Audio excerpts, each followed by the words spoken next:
Charlotte Temple by Susanna Haswell Rowson. "I a boarding school, are you for a walk?" said Montraville to his companion as they arose from table. "Are you for a walk? Or shall we order the chaise and proceed to Portsmouth?" Belka preferred the former, and they sauntered out to view the town and to make remarks on the inhabitants as they returned from church. Montraville was a lieutenant in the army. Belka was his brother officer. They had been to take leave of their friends previous to their departure for America, and were now returning to Portsmouth, where the troops waited orders for embarkation. They had stopped at Chichester to dine, and knowing they had sufficient time to reach the place of destination before dark, and yet allow them a walk, had resolved, it being Sunday afternoon, to take a survey of the Chichester ladies as they returned from their devotions. They had gratified their curiosity, and were preparing to return to the inn without honoring any of the bells with particular notice, when Madame Dupont, at the head of her school, descended from the church. Such an assemblage of youth and innocence naturally attracted the young soldiers. They stopped, and as the little cavalcade passed, almost involuntarily pulled off their hats. A tall, elegant girl looked at Montraville and blushed. He instantly recollected the features of Charlotte Temple, whom he had once seen and danced with at a ball at Portsmouth. At that time, he thought on her only as a very lovely child, she being then only 13. But the improvement 2 years had made in her person, and the blush of recollection, which suffused her cheeks as she passed, awakened in his bosom new and pleasing ideas. Vanity led him to think that pleasure at again beholding him might have occasioned the emotion he had witnessed, and the same vanity led him to wish to see her again. "She is the sweetest girl in the world," said he as he entered the inn. Belka stared. "Did you not notice her?" continued Montraville. "She had on a blue bonnet, and with a pair of lovely eyes of the same color, has contrived to make me feel devilish odd about the heart." "Foh," said Belka, "a musket ball from our friends, the Americans, may in less than 2 months make you feel worse." "I never think of the future," replied Montraville, "but am determined to make the most of the present, and would willingly compound with any kind familiar, who would inform me who the girl is, and how I might be likely to obtain an interview." But no kind familiar at that time appearing, and the chaise which they had ordered driving up to the door, Montraville and his companion were obliged to take leave of Chichester and its fair inhabitant, and proceed on their journey. But Charlotte had made too great an impression on his mind to be easily eradicated. Having therefore spent 3 whole days in thinking on her, and in endeavoring to form some plan for seeing her, he determined to set off for Chichester, and trust to chance either to favor or frustrate his designs. Arriving at the verge of the town, he dismounted, and sending the servant forward with the horses, proceeded toward the place, where, in the midst of an extensive pleasure ground, stood the mansion which contained the lovely Charlotte Temple. Montraville leaned on a broken gate and looked earnestly at the house. The wall which surrounded it was high, and perhaps the arguses who guarded the Hesperian fruit within were more watchful than those famed of old. "'Tis a romantic attempt," said he, "and should I even succeed in seeing and conversing with her, it can be productive of no good. I must of necessity leave England in a few days, and probably may never return. Why, then, should I endeavor to engage the affections of this lovely girl, only to leave her a prey to 1,000 inquietudes of which at present she has no idea? I will return to Portsmouth and think no more about her." The evening was now closed. A serene stillness reigned, and the chaste Queen of Night with her silver crescent faintly illuminated the hemisphere. The mind of Montraville was hushed into composure by the serenity of the surrounding objects. "I will think on her no more," said he, and turned with an intention to leave the place. But as he turned, he saw the gate which led to the pleasure grounds open and 2 women come out, who walked arm in arm across the field. "I will at least see who these are," said he. He overtook them, and giving them the compliments of the evening, begged leave to see them into the more frequented parts of the town. But how was he delighted when, waiting for an answer, he discovered, under the concealment of a large bonnet, the face of Charlotte Temple.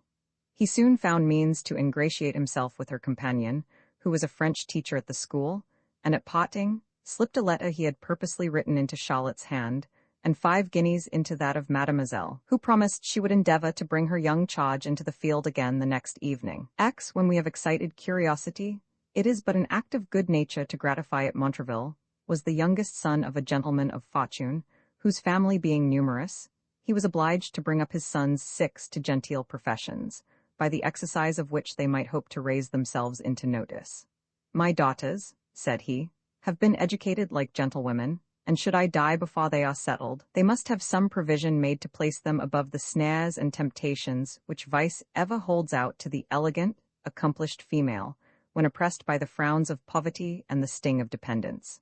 My boys, with only moderate incomes, when placed in the church, at the bar, or in the field, may exert their talents, make themselves friends, and raise their fortunes on the basis of merit. When Montraville chose the profession of arms, his father presented him with a commission, and made him a handsome provision for his private purse. Now, my boy, said he, go, seek glory on the field of battle.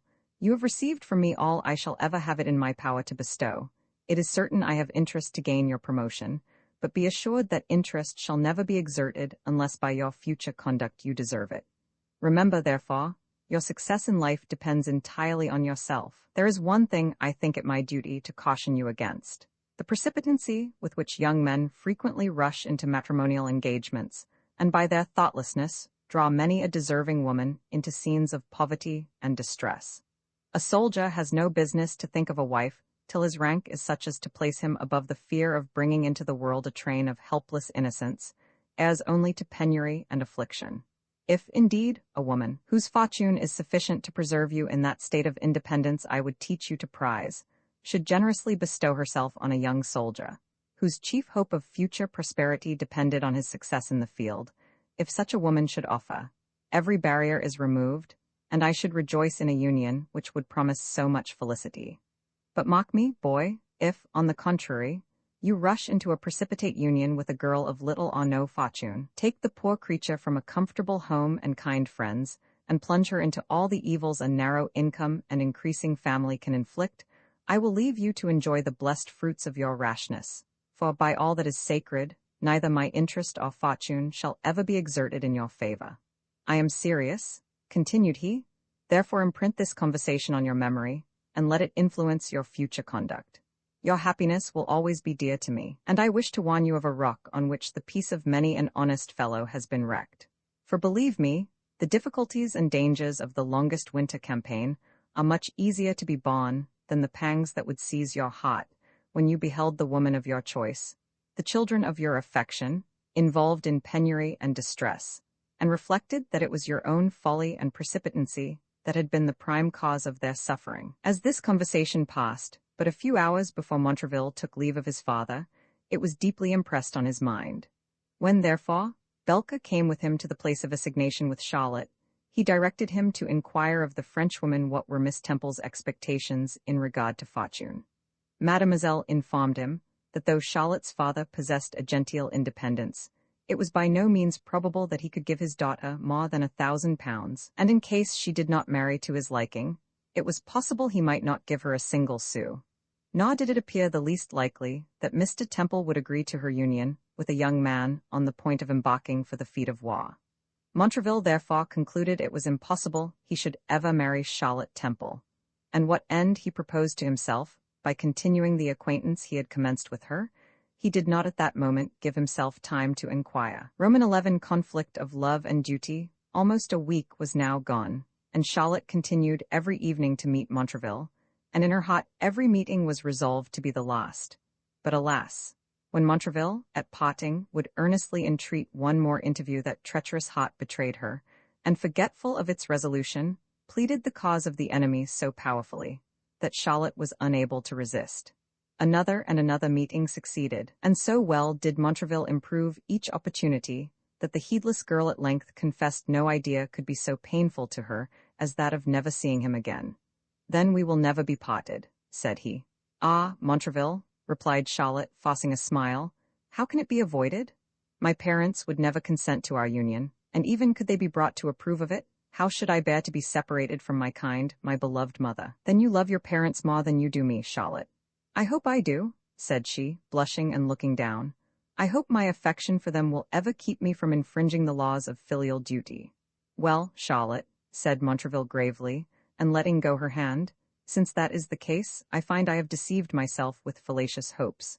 I had flattered my fond heart that I was dearer to Charlotte than anything in the world besides. I thought that you would for my sake have braved the danger of the ocean, that you would, by your affection and smiles, have softened the hardships of war, and had it been my fate to fall, that your tenderness would cheer the hour of death, and smooth my passage to another world. But farewell, Charlotte. I see you never loved me. I shall now welcome the friendly ball that deprives me of the sense of my misery.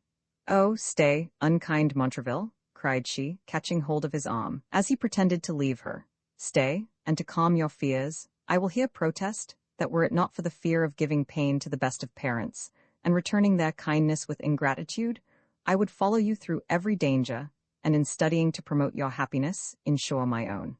But I cannot break my mother's heart, Montraville. I must not bring the grey hairs of my doting grandfather with sorrow to the grave, or make my beloved father perhaps curse the hour that gave me birth. She covered her face with her hands and burst into tears. All these distressing scenes, my dear Charlotte, cried Montraville, are merely the chimeras of a disturbed fancy. Your parents might perhaps grieve at first, but when they heard from your own hands that you were with a man of honor, and that it was to ensure your felicity by an union with him, to which you feared they would never have given their assent, that you left their protection, they will, be assured, forgive an error which love alone occasioned, and when we return from America, receive you with open arms and tears of joy. Belker and Mademoiselle heard this last speech, and conceiving it a proper time to throw in their advice and persuasions, approached Charlotte, and so well seconded the entreaties of Montraville, that finding Mademoiselle intended going with Belka, and feeling her own treacherous heart too much inclined to accompany them, the hapless Charlotte, in an evil hour, consented that the next evening they should bring a chaise to the end of the town, and that she would leave her friends, and throw herself entirely on the protection of Montraville. But should you, said she, looking earnestly at him, her eyes full of tears, should you, forgetful of your promises, and repenting the engagements you here voluntarily enter into, forsake and leave me on a foreign shore? Judge not so meanly of me, said he. The moment we reach our place of destination, Hymen shall sanctify our love, and when I shall forget your goodness, may heaven forget me. Ah, said Charlotte, leaning on Mademoiselle's arm, as they walked up the garden together, I have forgot all that I ought to have remembered in consenting to this intended elopement. You are a strange girl, said Mademoiselle. You never know your own mind 2 minutes at a time. Just now you declared Montraville's happiness was what you prized most in the world, and now I suppose you repent having ensured that happiness by agreeing to accompany him abroad. Indeed, I do repent, replied Charlotte, from my soul, but while discretion points out the impropriety of my conduct, inclination urges me on to ruin. Ruin? Fiddlesticks, said Mademoiselle. Am not I going with you? And do I feel any of these qualms? You do not renounce a tender father and mother, said Charlotte. But I hazard my dear reputation, replied Mademoiselle, bridling. True, replied Charlotte, but you do not feel what I do. She then bade her good night, but sleep was a stranger to her eyes, and the tear of anguish watered her pillow. Roman 12. How thou art fallen, nature's last, best gift creature in whom excelled, whatever could to sight or thought be named. Holy, divine, good, amiable, and sweet, how thou art fallen? When Charlotte left her restless bed, her languid eye and pale cheek discovered to Madame du Pont the little repose she had tasted. My dear child, said the affectionate governess, what is the cause of the languor so apparent in your frame? Are you not well? Yes, my dear madam, very well, replied Charlotte, attempting to smile, but I know not how it was. I could not sleep last night, and my spirits are depressed this morning. Come, cheer up, my love, said the governess. I believe I have brought a cordial to revive them. I have just received a letter from your good mamma, and here is one for yourself. Charlotte hastily took the letter. It contained these words. As tomorrow is the anniversary of the happy day that gave my beloved girl to the anxious wishes of a maternal heart, I have requested your governess to let you come home and spend it with us. And as I know you to be a good, affectionate child, and make it your study to improve in those branches of education, which you know will give most pleasure to your delighted parents, as a reward for your diligence and attention, I have prepared an agreeable surprise for your reception. Your grandfather, eager to embrace the darling of his aged heart, will come in the chaise for you, so hold yourself in readiness to attend him by 9 o'clock. Your dear father joins in every tender wish for your health and future felicity, which warms the heart of my dear Charlotte's affectionate mother. L. Temple. Gracious heaven! cried Charlotte, forgetting where she was, and raising her streaming eyes as in earnest supplication. Madame du Pont was surprised. Why these tears, my love? Said she. Why this seeming agitation? I thought the letter would have rejoiced instead of distressing you. It does rejoice me, replied Charlotte, endeavoring at composure, but I was praying for merit to deserve the unremitted attentions of the best of parents. You do right, said Madame Dupont, to ask the assistance of heaven that you may continue to deserve their love. Continue, my dear Charlotte, in the course you have ever pursued, and you will ensure at once their happiness and your own. Oh, cried Charlotte, as her governess left her, I have forfeited both forever. Yet let me reflect. The irrevocable step is not yet taken. It is not too late to recede from the brink of a precipice from which I can only behold the dark abyss of ruin, shame, and remorse. She arose from her seat and flew to the apartment of La Rue. Oh, mademoiselle, said she, I am snatched by a miracle from destruction. This letter has saved me. It has opened my eyes to the folly I was so near committing. I will not go, mademoiselle. I will not wound the hearts of those dear parents who make my happiness the whole study of their lives.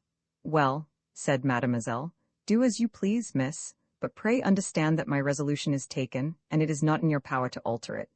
I shall meet the gentleman at the appointed hour, and shall not be surprised at any outrage which Montraville may commit when he finds himself disappointed.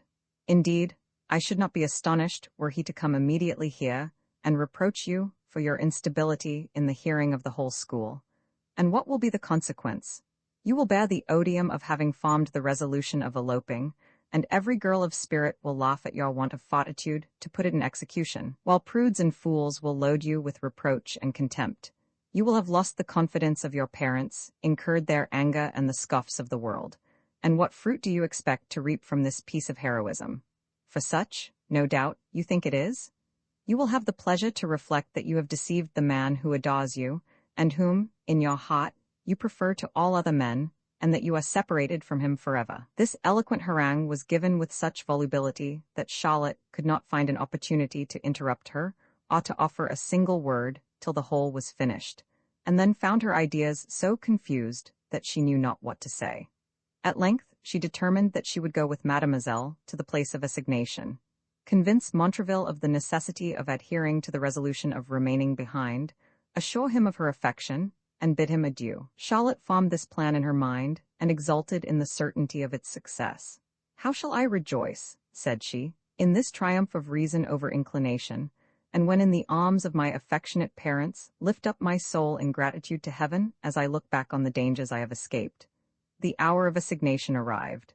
Mademoiselle put what money and valuables she possessed in her pocket, and advised Charlotte to do the same, but she refused. My resolution is fixed, said she. I will sacrifice love to duty. Mademoiselle smiled internally, and they proceeded softly down the back stairs and out of the garden gate. Montraville and Belka were ready to receive them. Now, said Montraville, taking Charlotte in his arms, you are mine forever. No, said she, withdrawing from his embrace, I am come to take an everlasting farewell.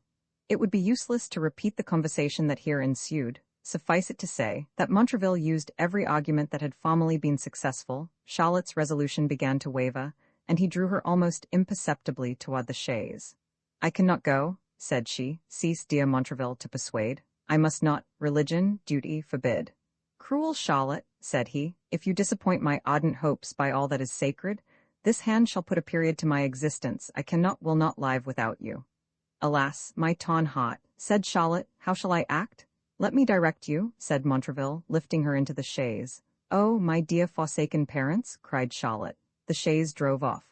She shrieked and fainted into the arms of her betrayer. Roman 13 Cruel disappointment. What pleasure, cried Mr. Eldridge, as he stepped into the chaise to go for his granddaughter. What pleasure expands the heart of an old man when he beholds the progeny of a beloved child growing up in every virtue that adorned the minds of her parents.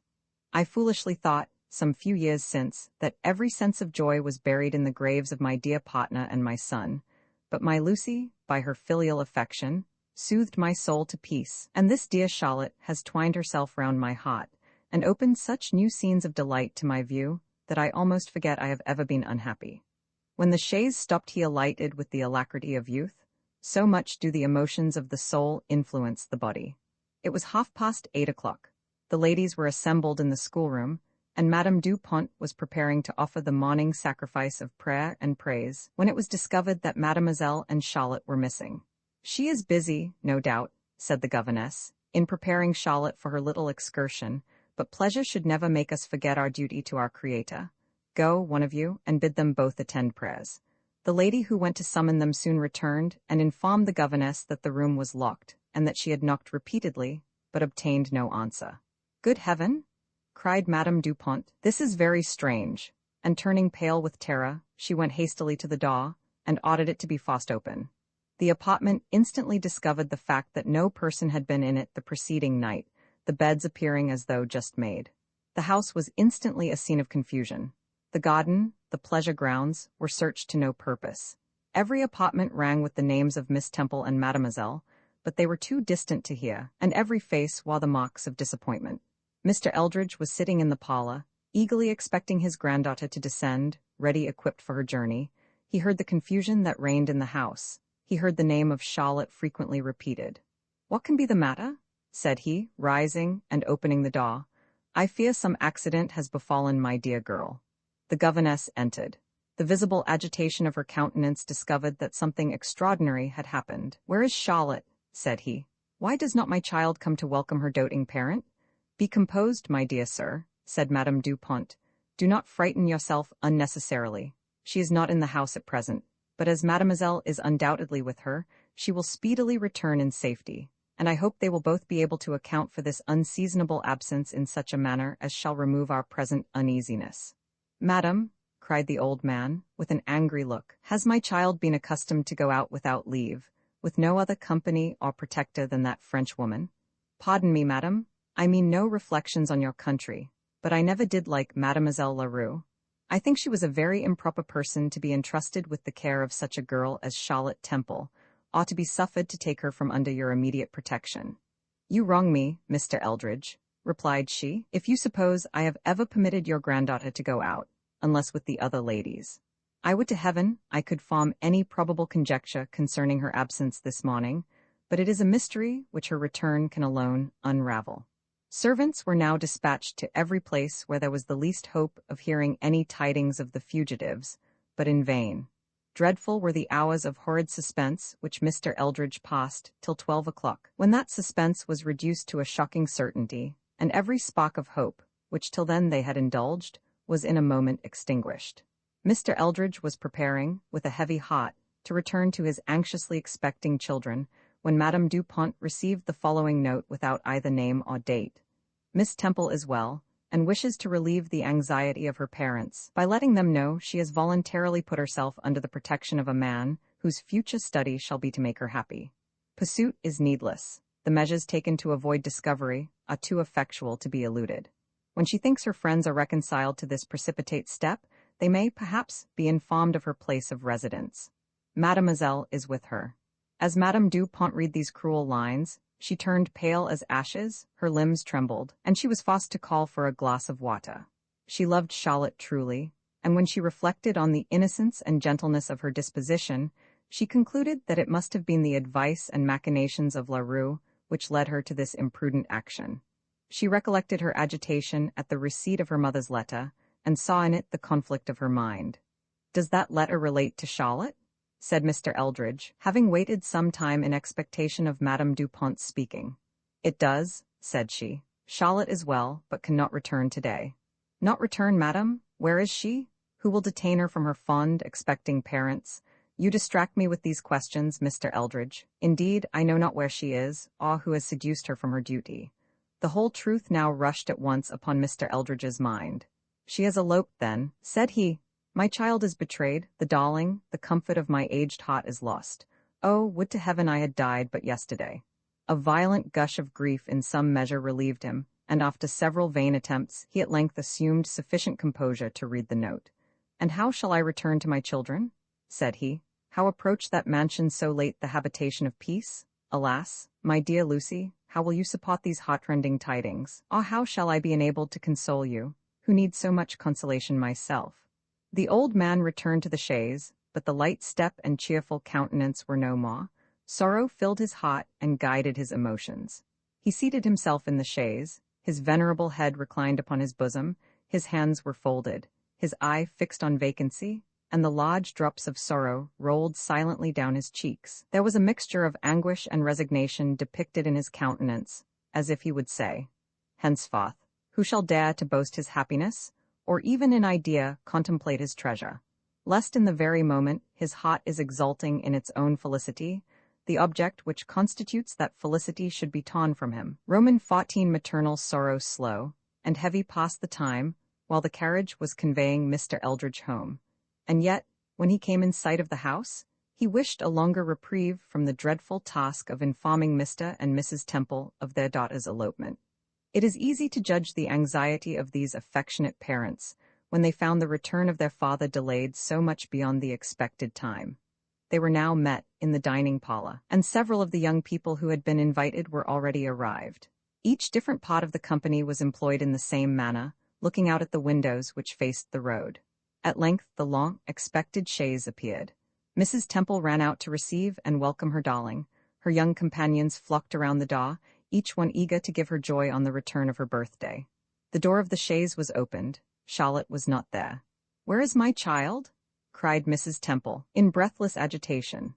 Mr. Eldridge could not answer. He took hold of his daughter's hand and led her into the house, and sinking on the first chair he came to, burst into tears and sobbed aloud. "She is dead," cried Mrs. Temple. "Oh, my dear Charlotte," and clasping her hands in an agony of distress, fell into strong hysterics. Mr. Temple, who had stood speechless with surprise and fear, now ventured to inquire if indeed his Charlotte was no more. Mr. Eldridge led him into another apartment, and putting the fatal note into his hand, cried, "Bear it like a Christian," and turned from him, endeavoring to suppress his own too visible emotions. It would be vain to attempt describing what Mr. Temple felt whilst he hastily ran over the dreadful lines. When he had finished, the paper dropped from his unnerved hand.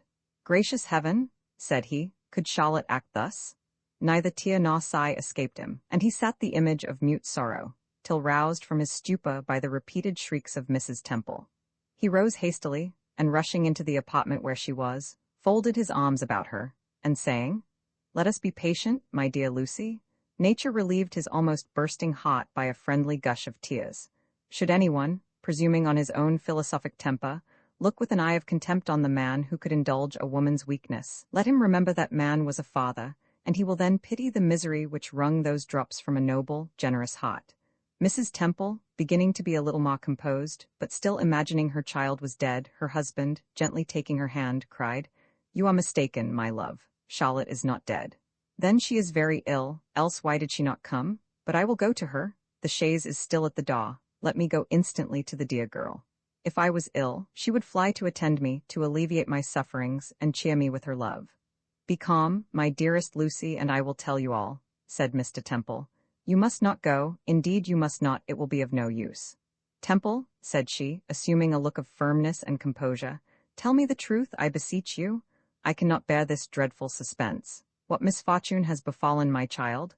Let me know the worst, and I will endeavor to bear it as I ought." "Lucy," replied Mr. Temple, "imagine your daughter alive, and in no danger of death. What misfortune would you then dread? There is one misfortune which is worse than death, but I know my child too well to suspect. Be not too confident, Lucy." "Oh, heavens," said she, "what horrid images do you start? Is it possible she should forget? She has forgot us all, my love. She has preferred the love of a stranger to the affectionate protection of her friends." "Not eloped," cried she, eagerly. Mr. Temple was silent. "You cannot contradict it," said she. "I see my fate in those tearful eyes. Oh, Charlotte, Charlotte, how ill have you requited our tenderness! But, Father of mercies," continued she, sinking on her knees and raising her streaming eyes and clasped hands to heaven, "this once vouchsafe to hear a fond, a distracted mother's prayer. Oh, let thy bounteous providence watch over and protect the dear, thoughtless girl. Save her from the miseries which I fear will be her portion. And, oh, of thine infinite mercy, make her not a mother, lest she should one day feel what I now suffer."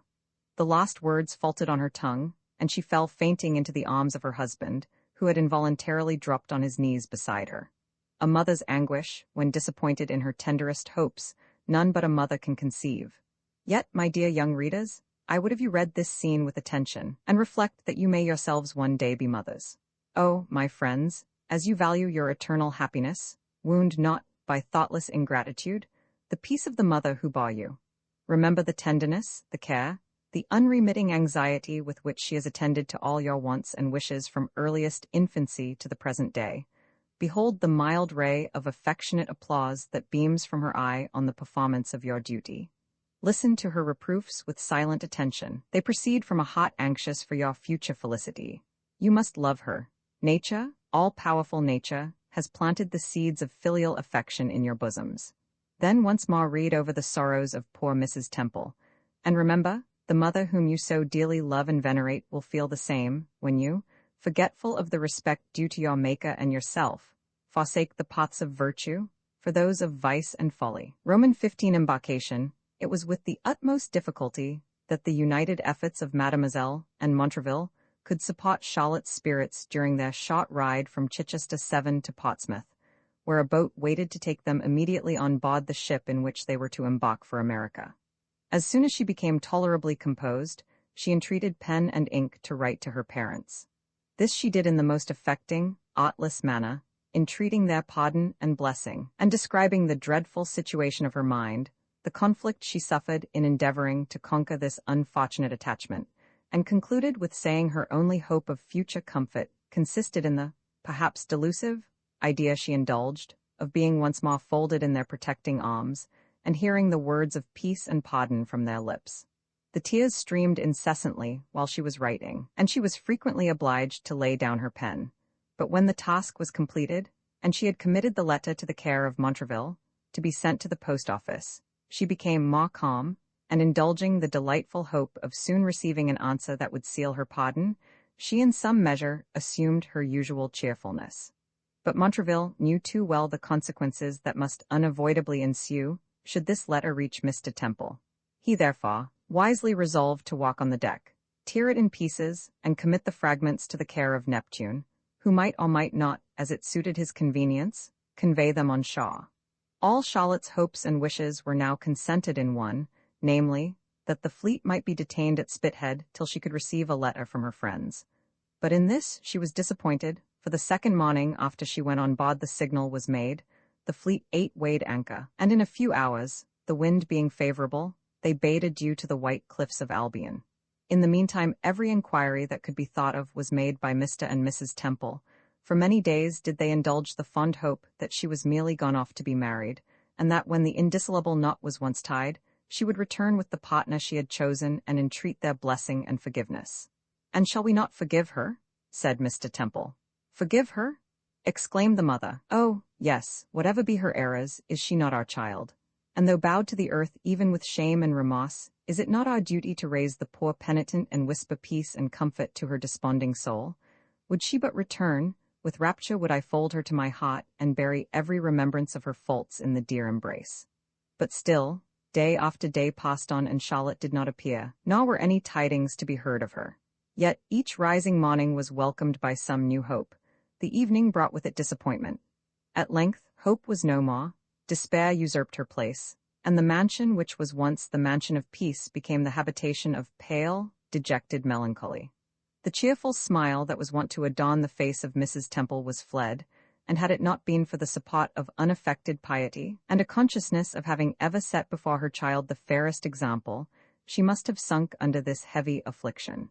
"Since," said she, "the severest scrutiny cannot charge me with any breach of duty, to have deserved this severe chastisement, I will bow before the power who inflicts it with humble resignation to his will.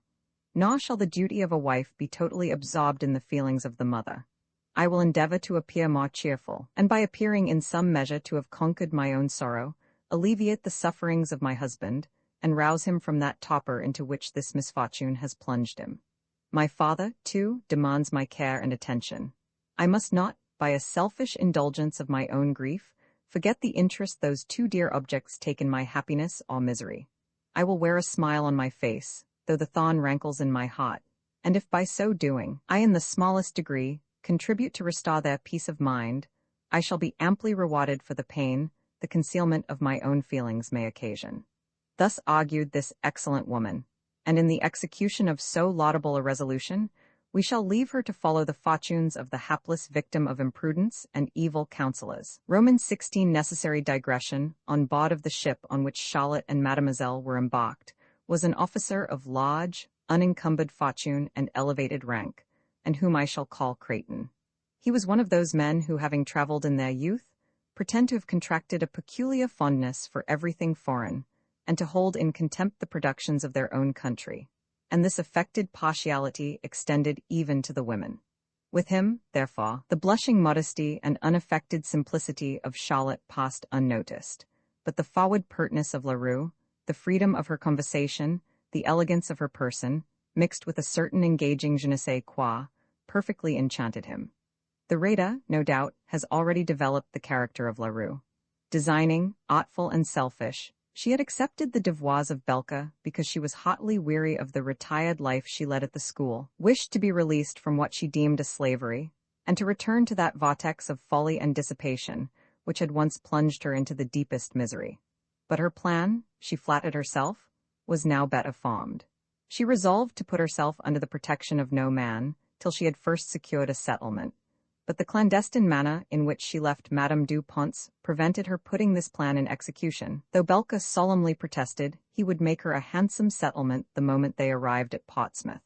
This he afterward contrived to evade by a pretended hurry of business.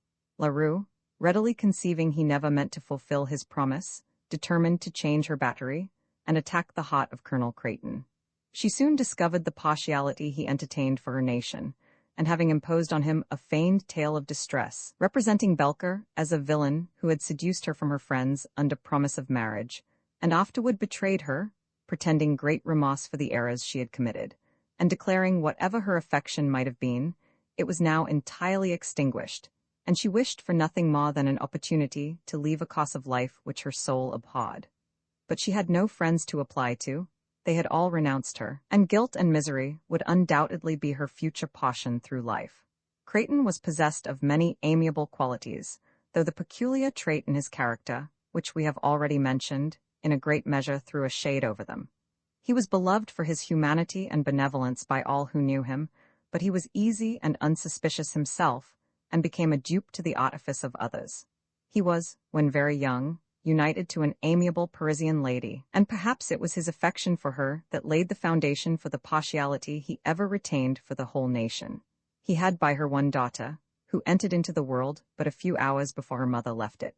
This lady was universally beloved and admired, being endowed with all the virtues of her mother, without the weakness of the father.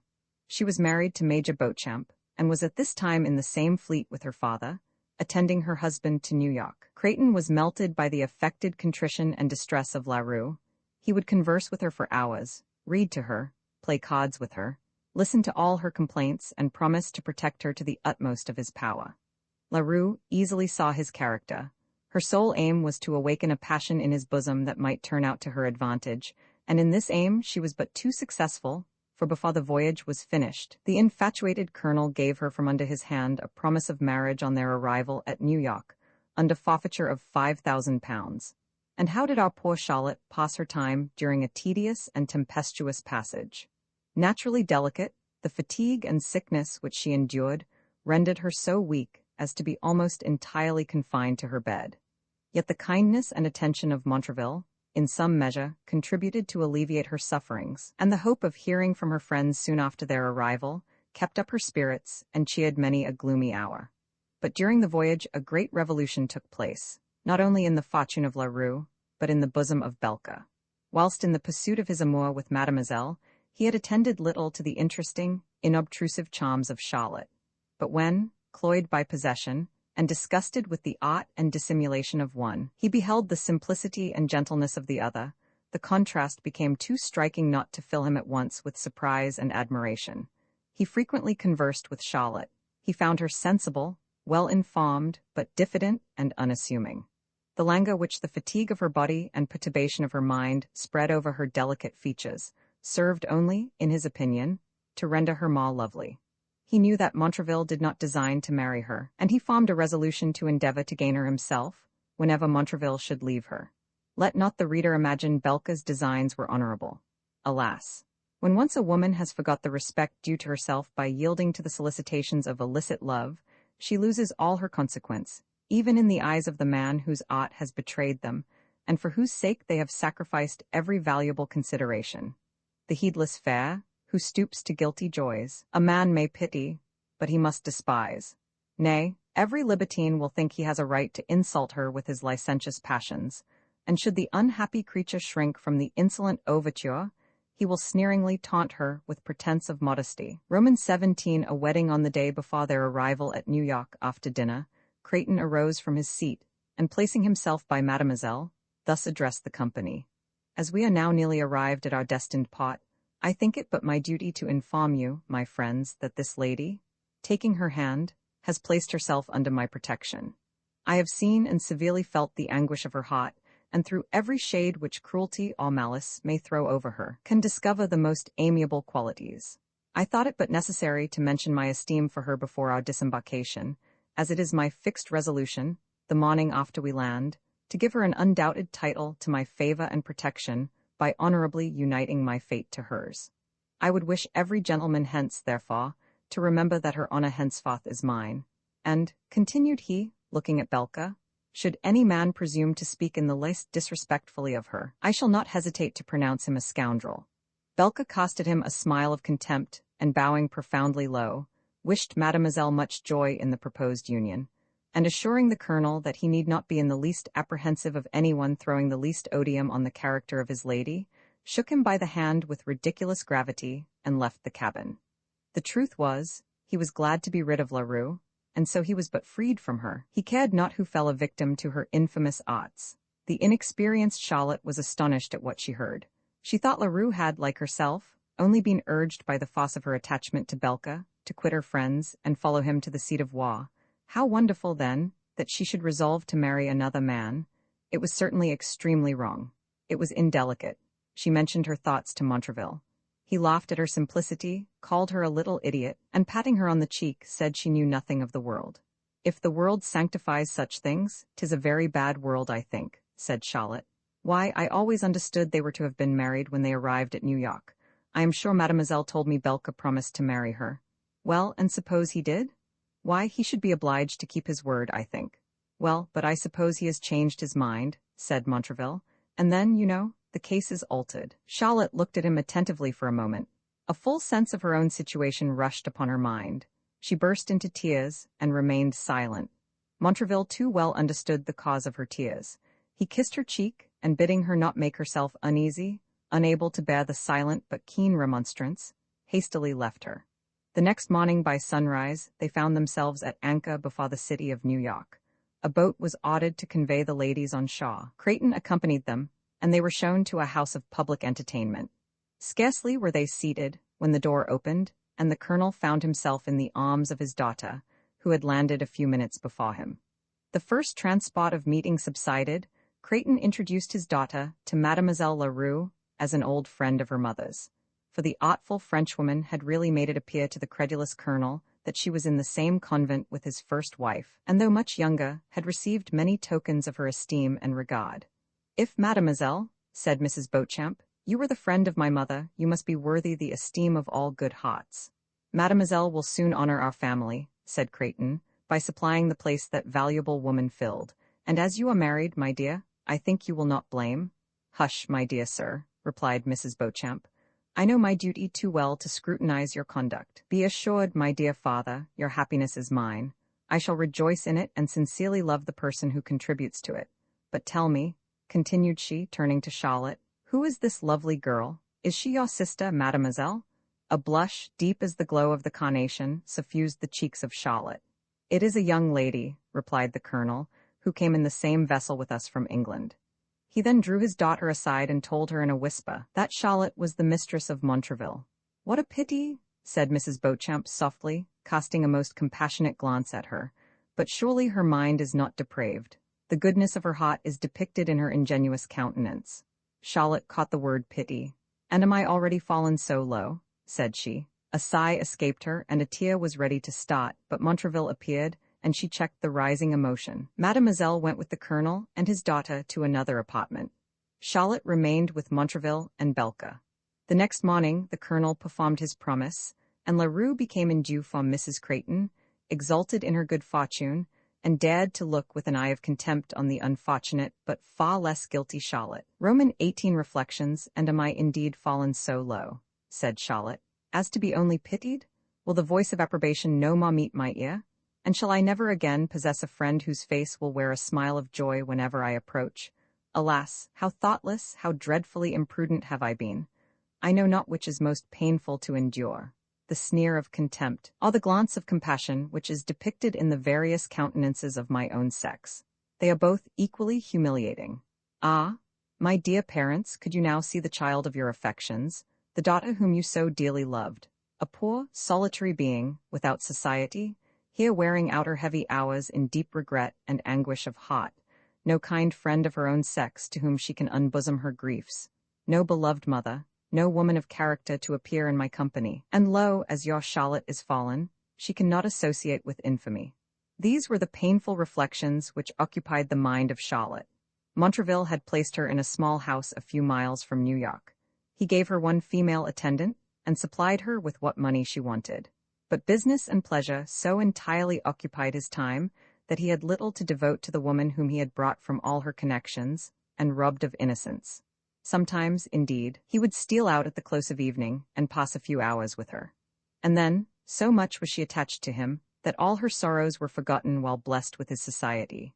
She would enjoy a walk by moonlight, or sit by him in a little arbor at the bottom of the garden, and play on the harp, accompanying it with her plaintive, harmonious voice. But often, very often, did he promise to renew his visits and, forgetful of his promise, leave her to mourn her disappointment. What painful hours of expectation would she pass! She would sit at a window which looked toward a field he used to cross, counting the minutes and straining her eyes to catch the first glimpse of his person, till, blinded with tears of disappointment, she would lean her head on her hands and give free vent to her sorrows. Then, catching at some new hope, she would again renew her watchful position till the shades of evening enveloped every object in a dusky cloud.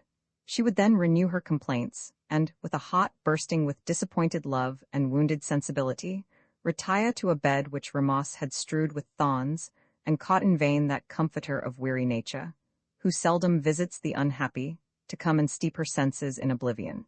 Who can form an adequate idea of the sorrow that preyed upon the mind of Charlotte? The wife, whose breast glows with affection to her husband, and who in return meets only indifference, can but faintly conceive her anguish. Dreadfully painful is the situation of such a woman, but she has many comforts of which our poor Charlotte was deprived. The duteous, faithful wife, though treated with indifference, has one solid pleasure within her own bosom.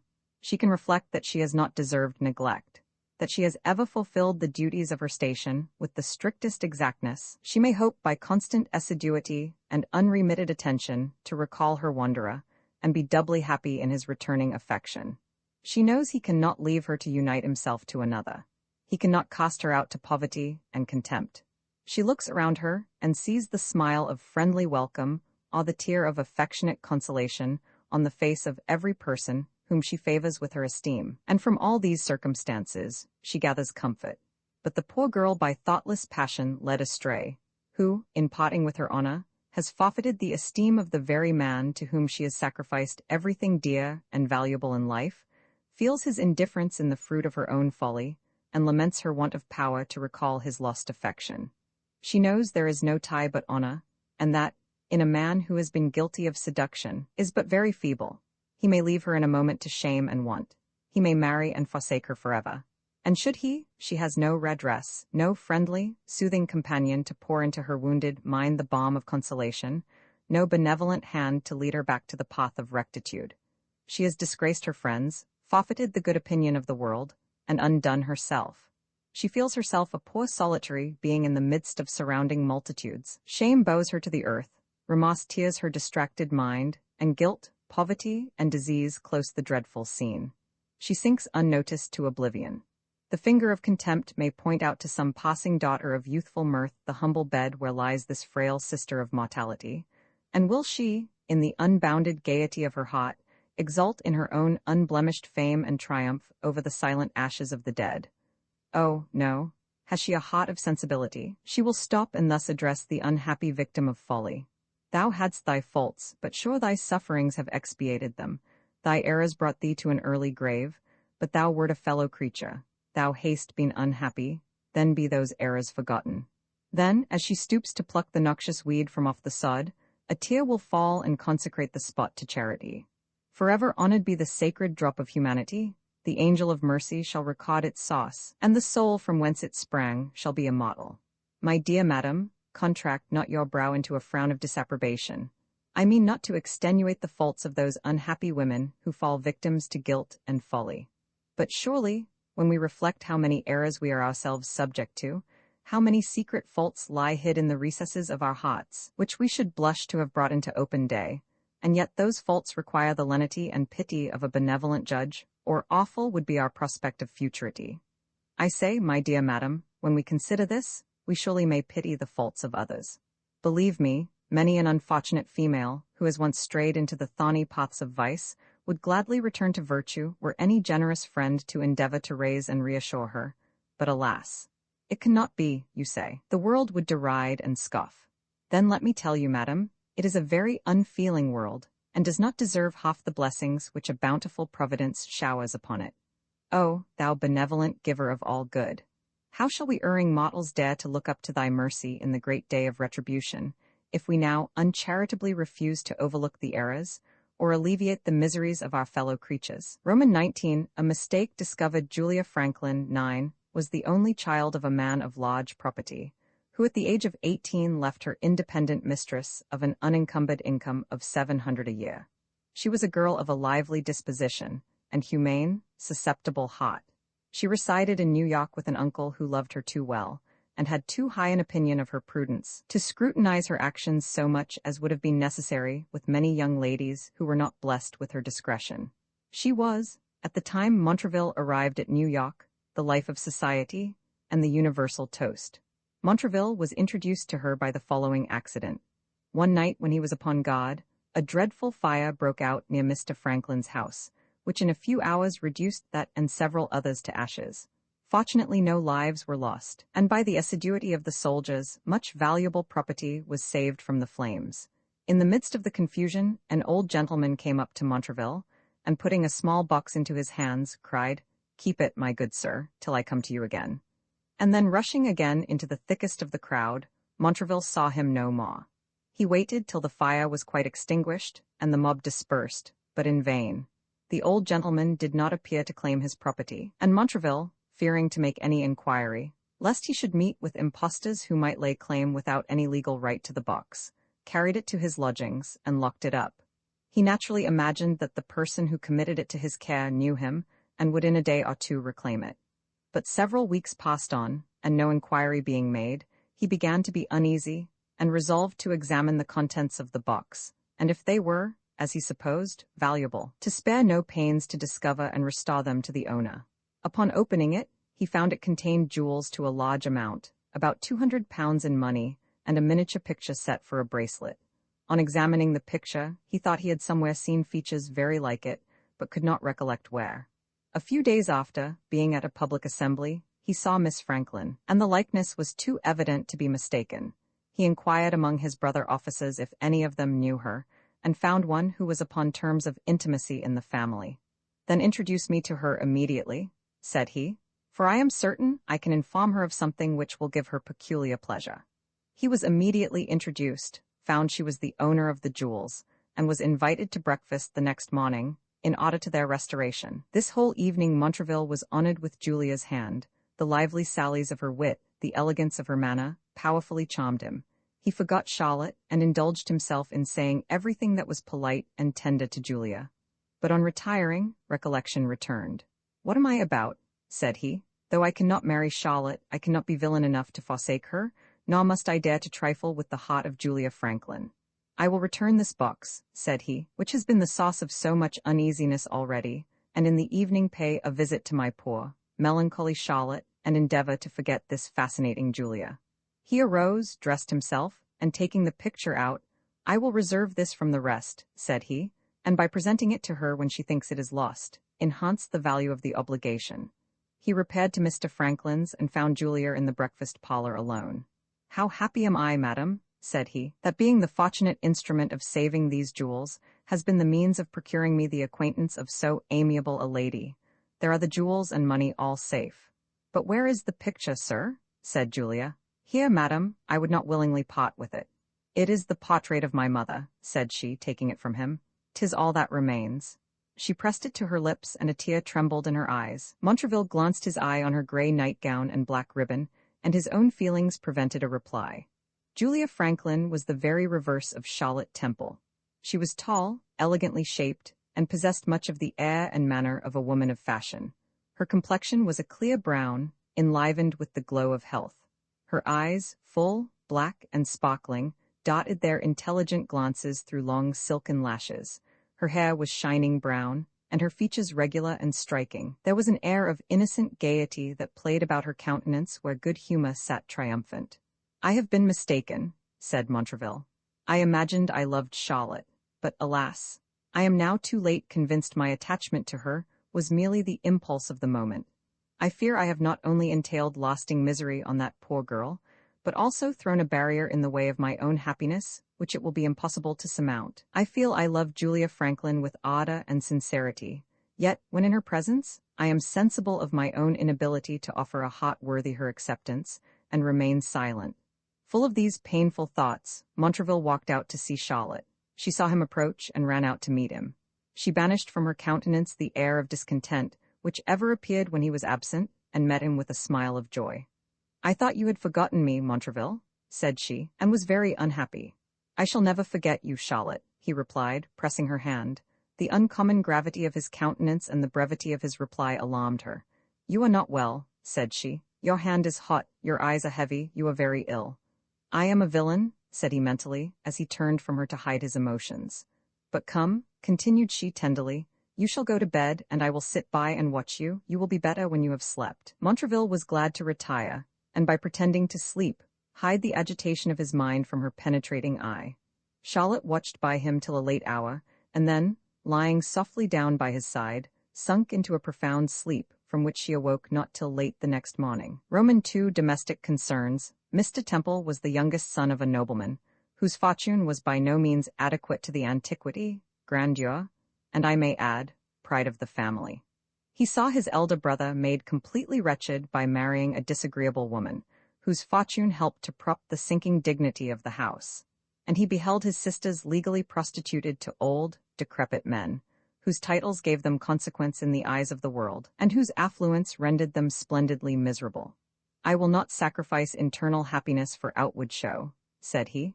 "I will seek content, and if I find her in a cottage, will embrace her with as much cordiality as I should if seated on a throne."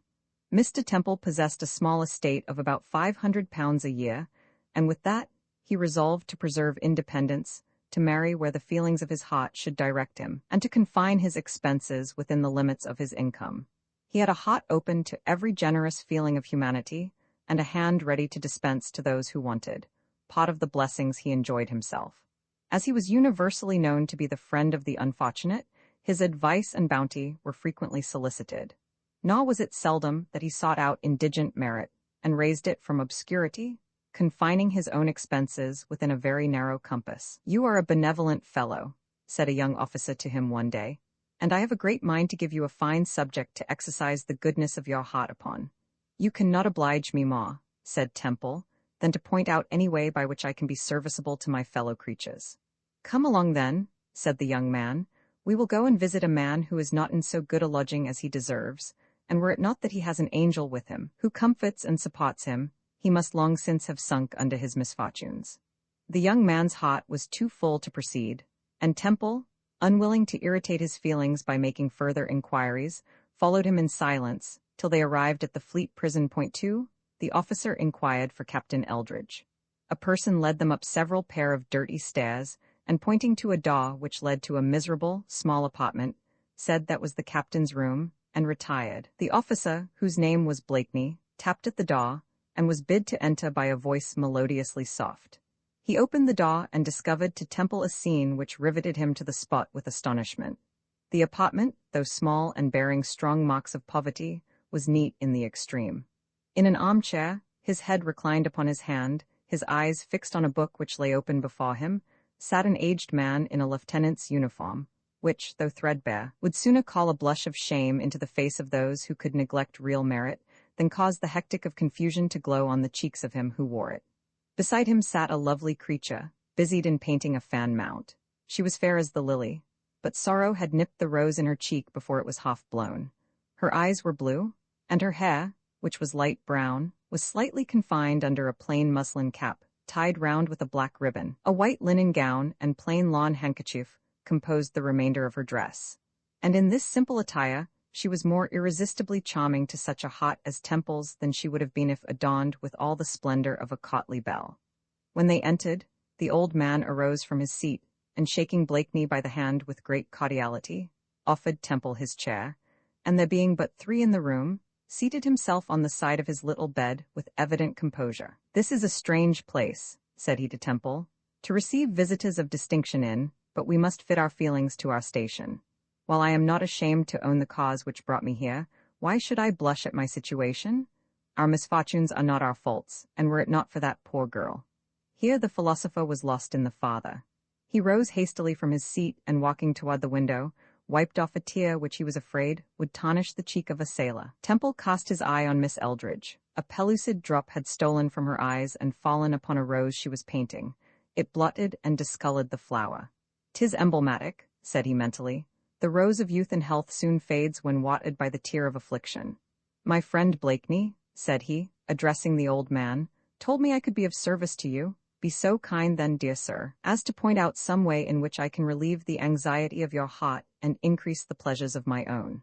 "My good young man," said Eldridge, "you know not what you offer. While deprived of my liberty, I cannot be free from anxiety on my own account, but that is a trifling concern. My anxious thoughts extend to one more dear 1,000 times than life. I am a poor, weak old man, and must expect in a few years to sink into silence and oblivion. But when I am gone, who will protect that fair bud of innocence from the blasts of adversity, or from the cruel hand of insult and dishonor?"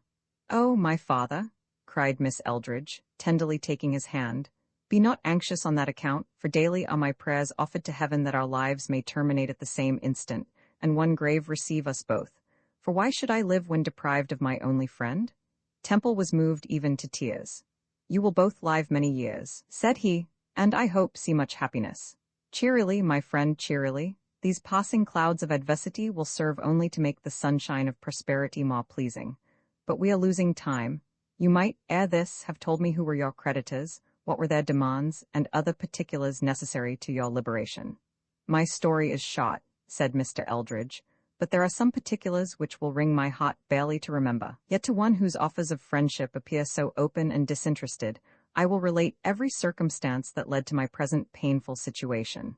But my child," continued he, addressing his daughter, "let me prevail on you to take this opportunity, while my friends are with me, to enjoy the benefit of air and exercise. Go, my love. Leave me now. Tomorrow, at your usual hour, I will expect you." Miss Eldridge impressed on his cheek the kiss of filial affection, and obeyed. Roman 20 virtue. When most amiable virtue never appears so amiable as when reaching forth her hand to raise a fallen sister. When Charlotte awoke, she missed Montraville, but thinking he might have arisen early to enjoy the beauties of the morning, she was preparing to follow him, when casting her eye on the table, she saw a note, and opening it hastily, found these words: "My dear Charlotte must not be surprised if she does not see me again for some time. Unavoidable business will prevent me that pleasure. Be assured I am quite well this morning, and what your fond imagination magnified into illness was nothing more than fatigue, which a few hours' rest has entirely removed. Make yourself happy, and be certain of the unalterable friendship of Montraville." "Friendship?" said Charlotte, emphatically, as she finished the note. "Is it come to this at last? Alas, poor forsaken Charlotte! Thy doom is now but too apparent. Montraville is no longer interested in thy happiness, and shame, remorse, and disappointed love will henceforth be thy only attendants." Though these were the ideas that involuntarily rushed upon the mind of Charlotte as she perused the fatal note, yet, after a few hours had elapsed, the siren hope again took possession of her bosom, and she flattered herself she could on a second perusal discover an air of tenderness in the few lines he had left, which at first had escaped her notice. "He certainly cannot be so base as to leave me," said she, "and in styling himself my friend, does he not promise to protect me? I will not torment myself with these causeless fears. I will place a confidence in his honor, and sure he will not be so unjust as to abuse it." Just as she had, by this manner of reasoning, brought her mind to some tolerable degree of composure, she was surprised by a visit from Belka. The dejection visible in Charlotte's countenance, her swollen eyes and neglected attire, at once told him she was unhappy. He made no doubt but Montraville had by his coldness, alarmed her suspicions, and was resolved, if possible, to rouse her to jealousy, urge her to reproach him, and by that means occasion a breach between them. "If I can once convince her that she has a rival," said he, "she will listen to my passion, if it is only to revenge his slights." Belka knew but little of the female heart, and what he did know was only of those of loose and dissolute lives. He had no idea that a woman might fall a victim to imprudence, and yet retain so strong a sense of honor as to reject, with horror and contempt, every solicitation to a second fault. He never imagined that a gentle, generous female heart, once tenderly attached, when treated with unkindness, might break, but would never harbor a thought of revenge. His visit was not long, but before he went, he fixed a scorpion in the heart of Charlotte, whose venom embittered every future hour of her life. We will now return for a moment to Colonel Creighton. He had been 3 months married, and in that little time had discovered that the conduct of his lady was not so prudent as it ought to have been. But remonstrance was vain, her temper was violent, and to the Colonel's great misfortune, he had conceived a sincere affection for her. She saw her own power, and with the art of a Circe, made every action appear to him in what light she pleased. His acquaintances laughed at his blindness, his friends pitied his infatuation, his amiable daughter, Mrs. Beauchamp, in secret deplored the loss of her father's affection, and grieved that he should be so entirely swayed by an artful and, she much feared, infamous woman. Mrs. Beauchamp was mild and engaging. She loved not the hurry and bustle of a city, and had prevailed on her husband to take a house a few miles from New York. Chance led her into the same neighborhood with Charlotte. Their houses stood within a short space of each other, and their gardens joined. She had not been long in her new habitation before the figure of Charlotte struck her. She recollected her interesting features. She saw the melancholy so conspicuous in her countenance, and her heart bled at the reflection that, perhaps deprived of honor, friends, all that was valuable in life, she was doomed to linger out a wretched existence in a strange land, and sink broken-hearted into an untimely grave. "Would to heaven I could snatch her from so hard a fate," said she, "but the merciless world has barred the doors of compassion against a poor, weak girl, who, perhaps, had she one kind friend to raise and reassure her, would gladly return to peace and virtue. Nay, even the woman who dares to pity and endeavor to recall a wandering sister, incurs the sneer of contempt and ridicule for an action in which even angels are said to rejoice." The longer Mrs. Beauchamp was a witness to the solitary life Charlotte led, the more she wished to speak to her, and often, as she saw her cheeks wet with the tears of anguish, she would say, "Dear sufferer, how gladly would I pour into your heart the balm of consolation, were it not for the fear of derision." But an accident soon happened which made her resolve to brave even the scoffs of the world, rather than not enjoy the heavenly satisfaction of comforting a desponding fellow creature. Mrs. Beauchamp was an early riser. She was one morning walking in the garden, leaning on her husband's arm, when the sound of a harp attracted their notice. They listened attentively, and heard a soft, melodious voice distinctly sing the following stanzas: "Ten thou glorious orb, supremely bright, just rising from the sea, to cheer all nature with thy light. What are thy beams to me? In vain thy glories bid me rise, to hail the newborn day. Alas, my morning sacrifice is still to weep and pray. For what are nature's charms combined to one whose weary breast can neither peace nor comfort find, nor friend whereon to rest? Oh, never, never, whilst I live can my heart's anguish cease. Come, friendly death, thy mandate give, and let me be at peace." "'Tis poor Charlotte," said Mrs. Beauchamp, the pellucid drop of humanity stealing down her cheek. Captain Beauchamp was alarmed at her emotion. "What, Charlotte?" said he. "Do you know her?" In the accent of a pitying angel did she disclose to her husband Charlotte's unhappy situation, and the frequent wish she had formed of being serviceable to her. "I fear," continued she, "the poor girl has been basely betrayed, and if I thought you would not blame me, I would pay her a visit, offer her my friendship, and endeavor to restore to her heart that peace she seems to have lost, and so pathetically laments. Who knows, my dear?" laying her hand affectionately on his arm, "who knows but she has left some kind, affectionate parents to lament her errors, and would she return, they might with rapture receive the poor penitent, and wash away her faults in tears of joy. Oh, what a glorious reflection would it be for me could I be the happy instrument of restoring her. Her heart may not be depraved, Beauchamp." "Exalted woman," cried Beauchamp, embracing her, "how dost thou rise every moment in my esteem! Follow the impulse of thy generous heart, my Emily. Let prudes and fools censure, if they dare, and blame a sensibility they never felt.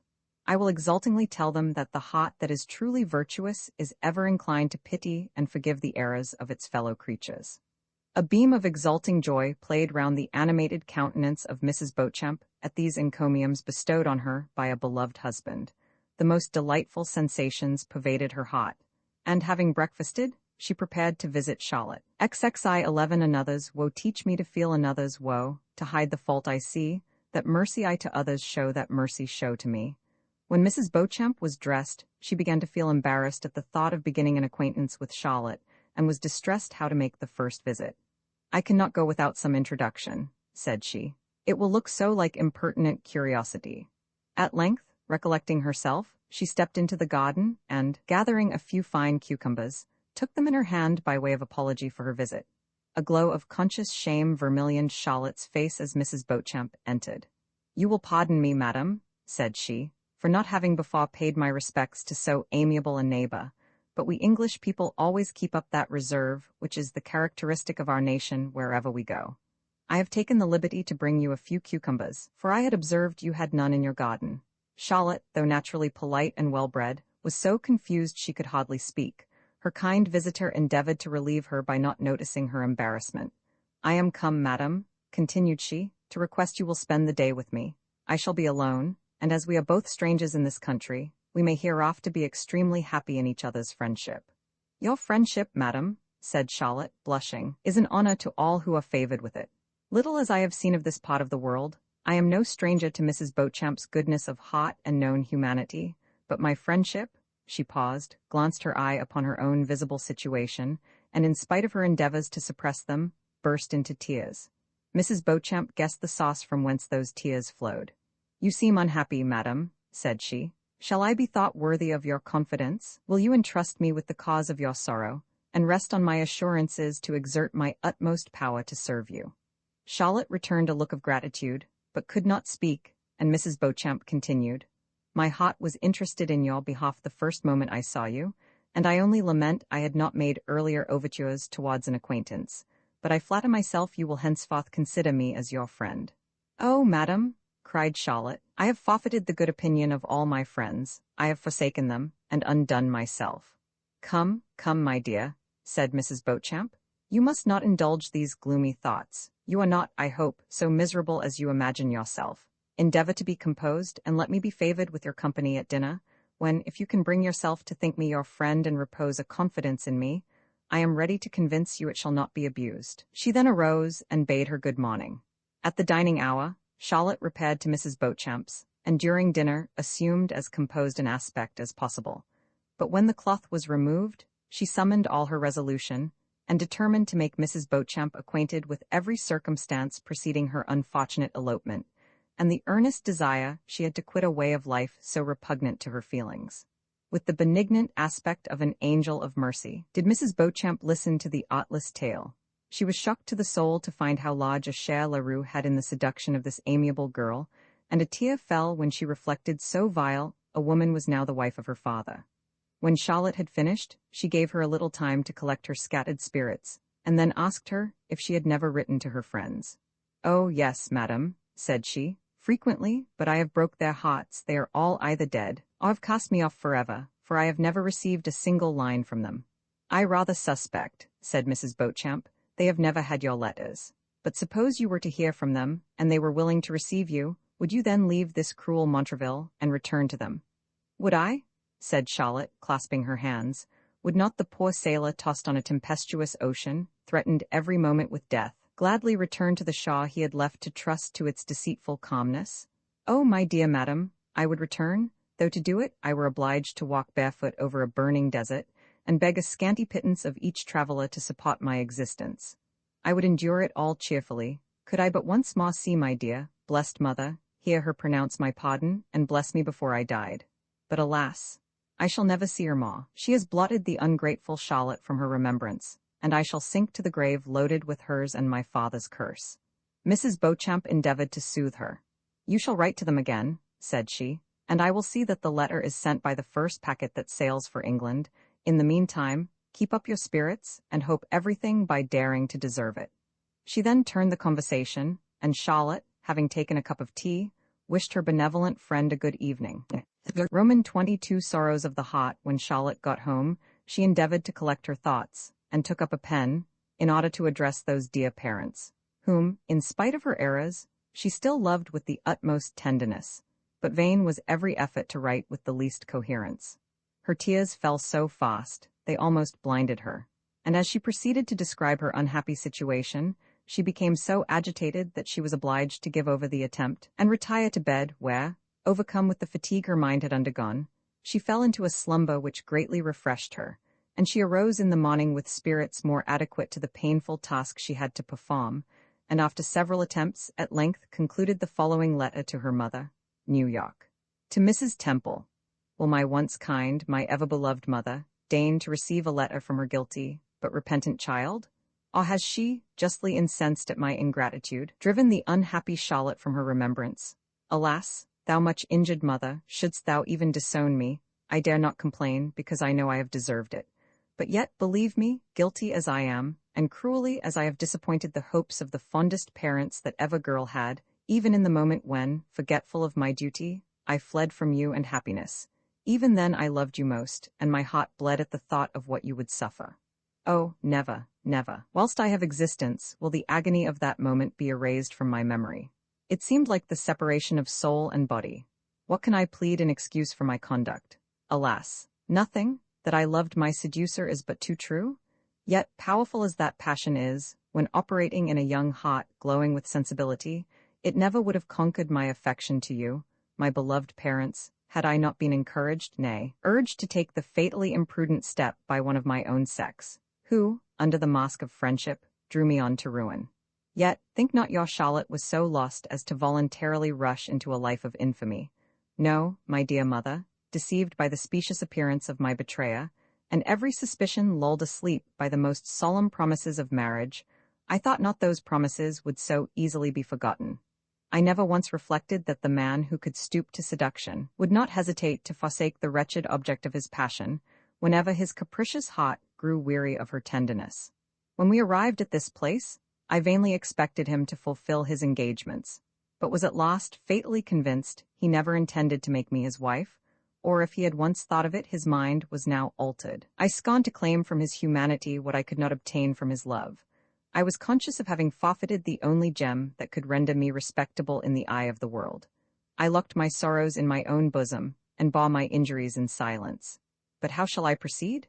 This man, this cruel Montraville, for whom I sacrificed honor, happiness, and the love of my friends, no longer looks on me with affection, but scorns the credulous girl whom his art has made miserable. Could you see me, my dear parents, without society, without friends, stung with remorse? And I feel the burning blush of shame dye my cheeks while I write it, tortured with the pangs of disappointed love, cut to the soul by the indifference of him, who, having deprived me of every other comfort, no longer thinks it worth his while to soothe the heart where he has planted the thorn of never-ceasing regret.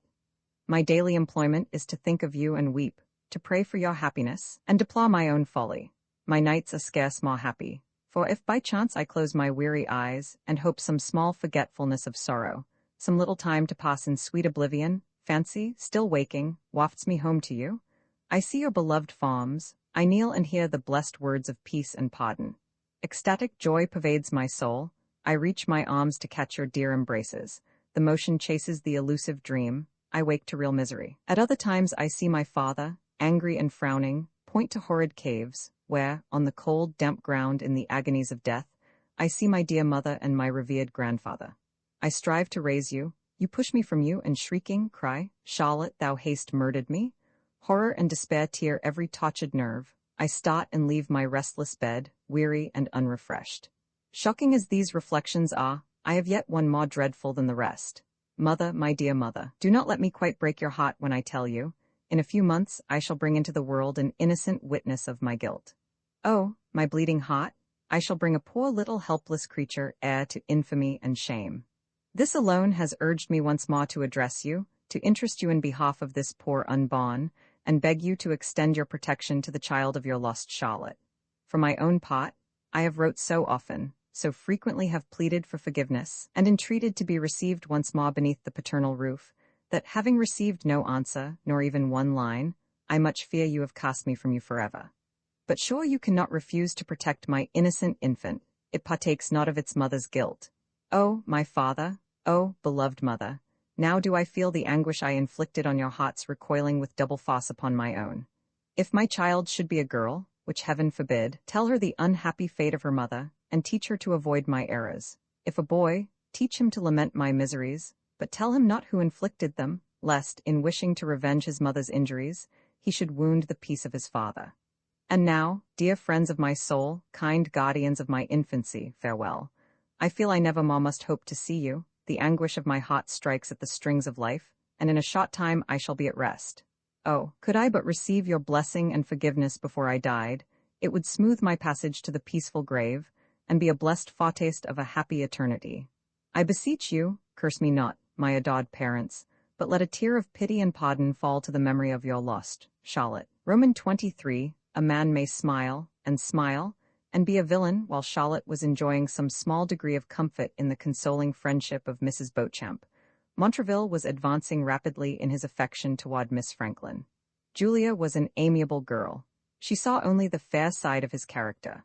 She possessed an independent fortune, and resolved to be happy with the man of her heart, though his rank and fortune were by no means so exalted as she had a right to expect. She saw the passion which Montraville struggled to conceal. She wondered at his timidity, but imagined the distance fortune had placed between them occasioned his backwardness, and made every advance which strict prudence and a becoming modesty would permit.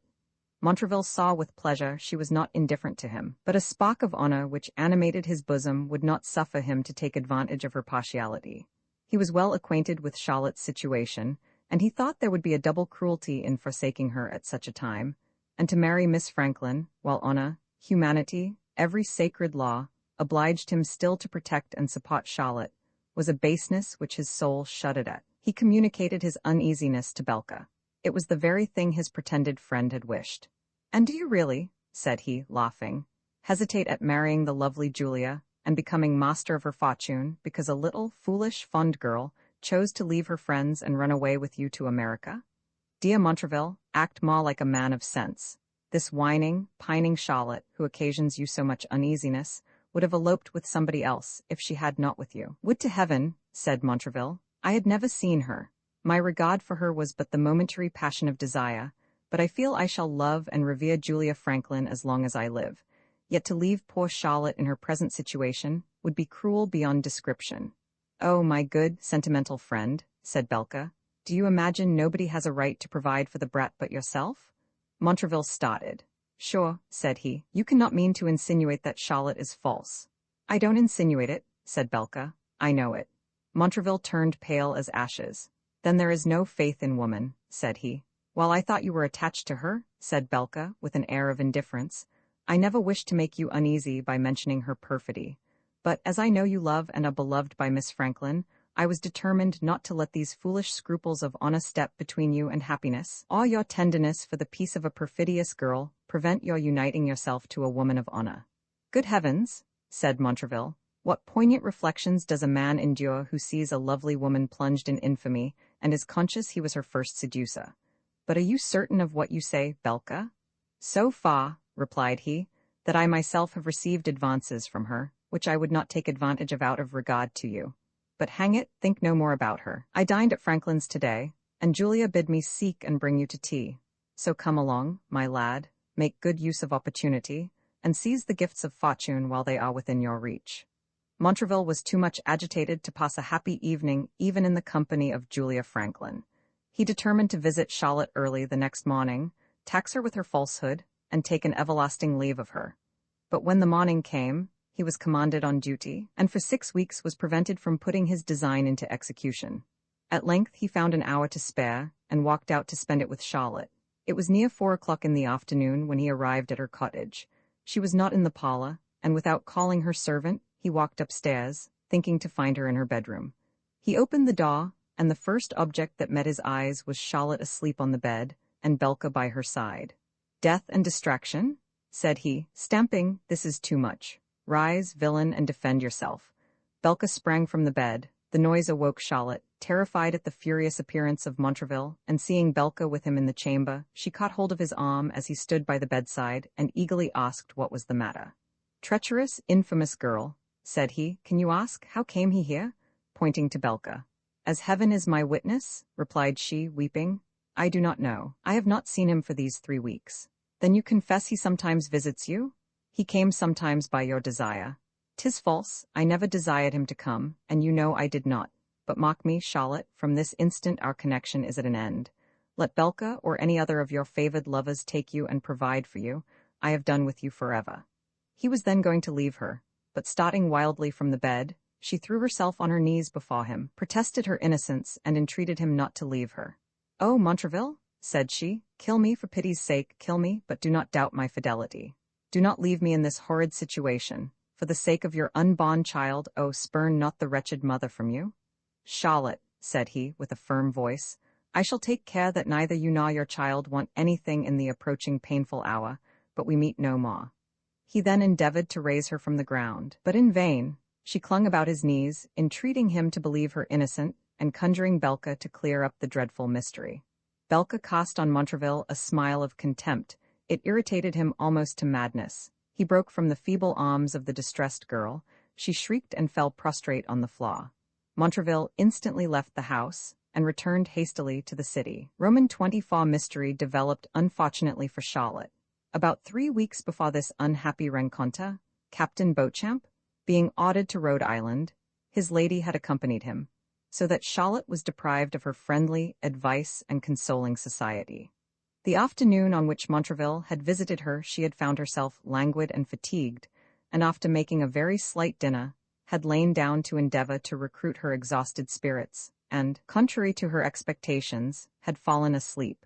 She had not long been laid down when Belka arrived, for he took every opportunity of visiting her, and striving to awaken her resentment against Montraville. He inquired of the servant where her mistress was, and being told she was asleep, took up a book to amuse himself. Having sat a few minutes, he by chance cast his eyes towards the road, and saw Montraville approaching. He instantly conceived the diabolical scheme of ruining the unhappy Charlotte in his opinion forever. He therefore stole softly upstairs, and laying himself by her side with the greatest precaution, for fear she should awake, was in that situation discovered by his credulous friend. When Montraville spurned the weeping Charlotte from him, and left her almost distracted with terror and despair, Belka raised her from the floor, and leading her downstairs, assumed the part of a tender, consoling friend. She listened to the arguments he advanced, with apparent composure, but this was only the calm of the moment. The remembrance of Montraville's recent cruelty again rushed upon her mind. She pushed him from her with some violence, crying, Leave me, sir, I beseech you. Leave me, for much I fear you have been the cause of my fidelity being suspected. Go, leave me to the accumulated miseries my own imprudence has brought upon me. She then left him with precipitation, and retiring to her own apartments, threw herself on the bed, and gave vent to an agony of grief which it is impossible to describe. It now occurred to Belka that she might possibly write to Montraville, and endeavor to convince him of her innocence. He was well aware of her pathetic remonstrances, and sensible of the tenderness of Montraville's heart, resolved to prevent any letters ever reaching him. He therefore called the servant, and by the powerful persuasion of a bribe, prevailed with her to promise whatever letters her mistress might write should be sent to him. He then left a polite, tender note for Charlotte, and returned to New York. His first business was to seek Montraville, and endeavor to convince him that what had happened would ultimately tend to his happiness. He found him in his apartment, solitary, pensive, and wrapped in disagreeable reflections. Why, how now, whining, pining lover? Said he, clapping him on the shoulder.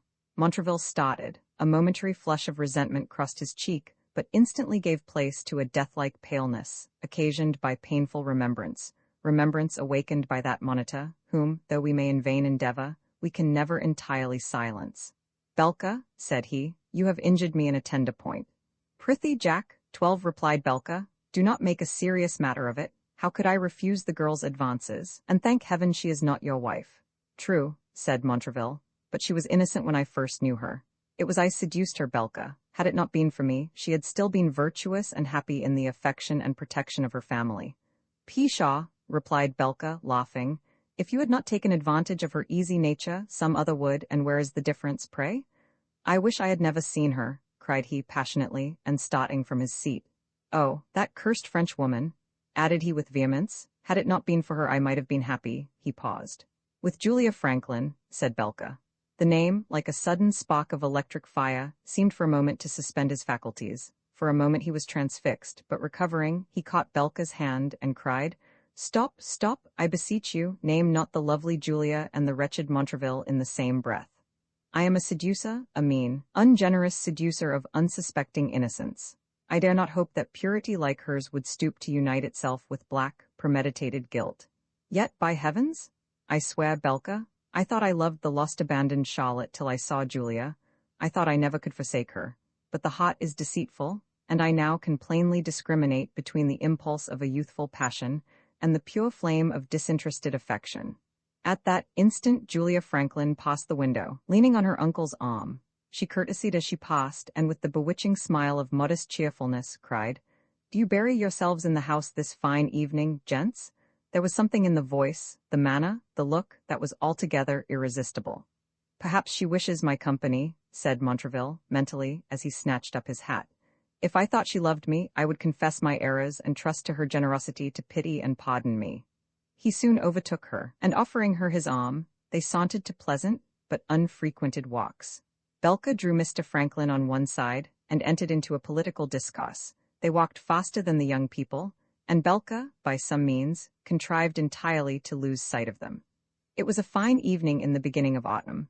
The last remains of daylight faintly streaked the western sky, while the moon, with pale and virgin luster in the room of gorgeous gold and purple, ornamented the canopy of heaven with silver, fleecy clouds, which now and then half hid her lovely face, and by partly concealing, heightened every beauty. The zephyrs whispered softly through the trees, which now began to shed their leafy honors. A solemn silence reigned, and to a happy mind, an evening such as this would give serenity and calm, unruffled pleasure. But to Montraville, while it soothed the turbulence of his passions, it brought increase of melancholy reflections. Julia was leaning on his arm. He took her hand in his, and pressing it tenderly, sighed deeply, but continued silent. Julia was embarrassed. She wished to break a silence so unaccountable, but was unable. She loved Montraville. She saw he was unhappy, and wished to know the cause of his uneasiness, but that innate modesty which nature has implanted in the female breast prevented her inquiring. "I am bad company, Miss Franklin," said he, at last recollecting himself, "but I have met with something today that has greatly distressed me, and I cannot shake off the disagreeable impression it has made on my mind." "I am sorry," she replied, "that you have any cause of inquietude. I am sure if you were as happy as you deserve, and as all your friends wish you—" She hesitated. "And might I," replied he with some animation, "presume to rank the amiable Julia in that number?" "Certainly," said she. "The service you have rendered me, the knowledge of your worth, all combine to make me esteem you." "Esteem, my lovely Julia," said he passionately, "is but a poor, cold word. I would if I dared, if I thought I merited your attention. But no, I must not, honor forbids. I am beneath your notice, Julia. I am miserable and cannot hope to be otherwise." "Alas," said Julia, "I pity you." "Oh, thou condescending charmer," said he, "how that sweet word cheers my sad heart. Indeed, if you knew all, you would pity, but at the same time, I fear you would despise me." Just then they were again joined by Mr. Franklin and Belka. It had interrupted an interesting discourse. They found it impossible to converse on indifferent subjects, and proceeded home in silence. At Mr. Franklin's door, Montraville again pressed Julia's hand, and, faintly articulating "good night," retired to his lodgings, dispirited and wretched, from a consciousness that he deserved not the affection with which he plainly saw he was honored. Roman 25 reception of a letter. "And where now is our poor Charlotte?" said Mr. Temple, one evening, as the cold blasts of autumn whistled rudely over the heath, and the yellow appearance of the distant wood spoke the near approach of winter. In vain the cheerful fire blazed on the hearth, in vain was he surrounded by all the comforts of life. The parent was still alive in his heart, and when he thought that perhaps his once darling child was ere this exposed to all the miseries of want in a distant land, without a friend to soothe and comfort her, without the benignant look of compassion to cheer, or the angelic voice of pity to pour the balm of consolation on her wounded heart. When he thought of this, his whole soul dissolved in tenderness, and while he wiped the tear of anguish from the eye of his patient, uncomplaining Lucy, he struggled to suppress the sympathizing drop that started in his own. "Oh, my poor girl," said Mrs. Temple, "how must she be altered, else surely she would have relieved our agonizing minds by one line to say she lived. to say she had not quite forgot the parents who almost idolized her. "Gracious heaven," said Mr. Temple, starting from his seat, "who would wish to be a father to experience the agonizing pangs inflicted on a parent's heart by the ingratitude of a child?" Mrs. Temple wept. Her father took her hand. He would have said, "Be comforted, my child," but the words died on his tongue. The sad silence that ensued was interrupted by a loud rap at the door. In a moment, a servant entered with a letter in his hand. Mrs. Temple took it from him. She cast her eyes upon the superscription. She knew the writing. "'Tis Charlotte," said she, eagerly breaking the seal. "She has not quite forgot us." But before she had half gone through the contents, a sudden sickness seized her. She grew cold and giddy, and putting it into her husband's hands, she cried, "Read it, I cannot." Mr. Temple attempted to read it aloud, but frequently paused to give vent to his tears. "My poor deluded child," said he when he had finished. "Oh, shall we not forgive the dear penitent?" said Mrs. Temple. "We must, we will, my love. She is willing to return, and 'tis our duty to receive her."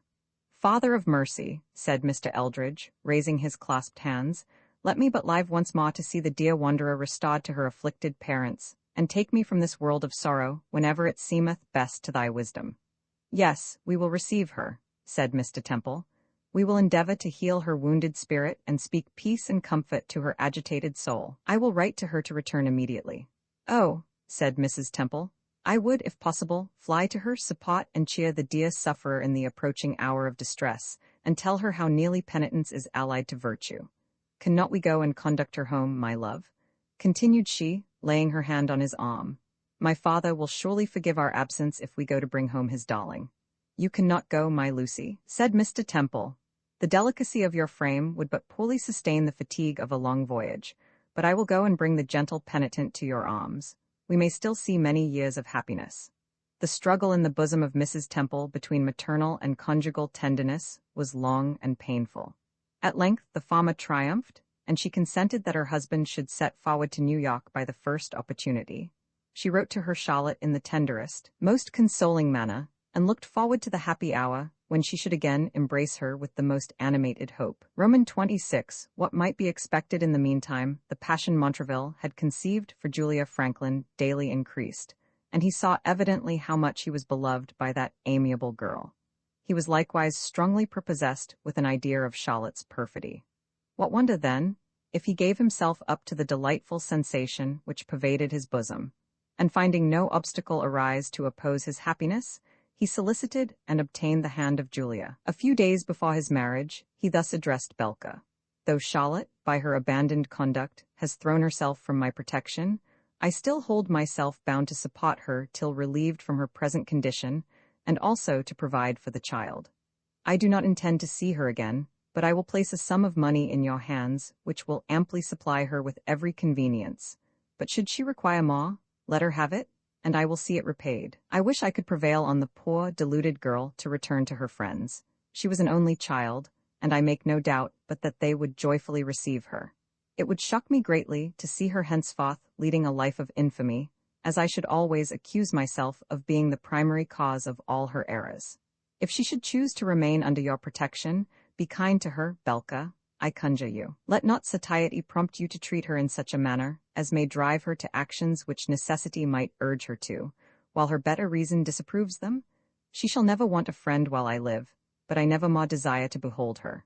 Her presence would be always painful to me, and a glance from her eye would call the blush of conscious guilt into my cheek. I will write a letter to her, which you may deliver when I am gone, as I shall go to St. Eustatia the day after my union with Julia, who will accompany me." Belka promised to fulfill the request of his friend, though nothing was further from his intentions than the laced design of delivering the letter, or making Charlotte acquainted with the provision Montraville had made for her.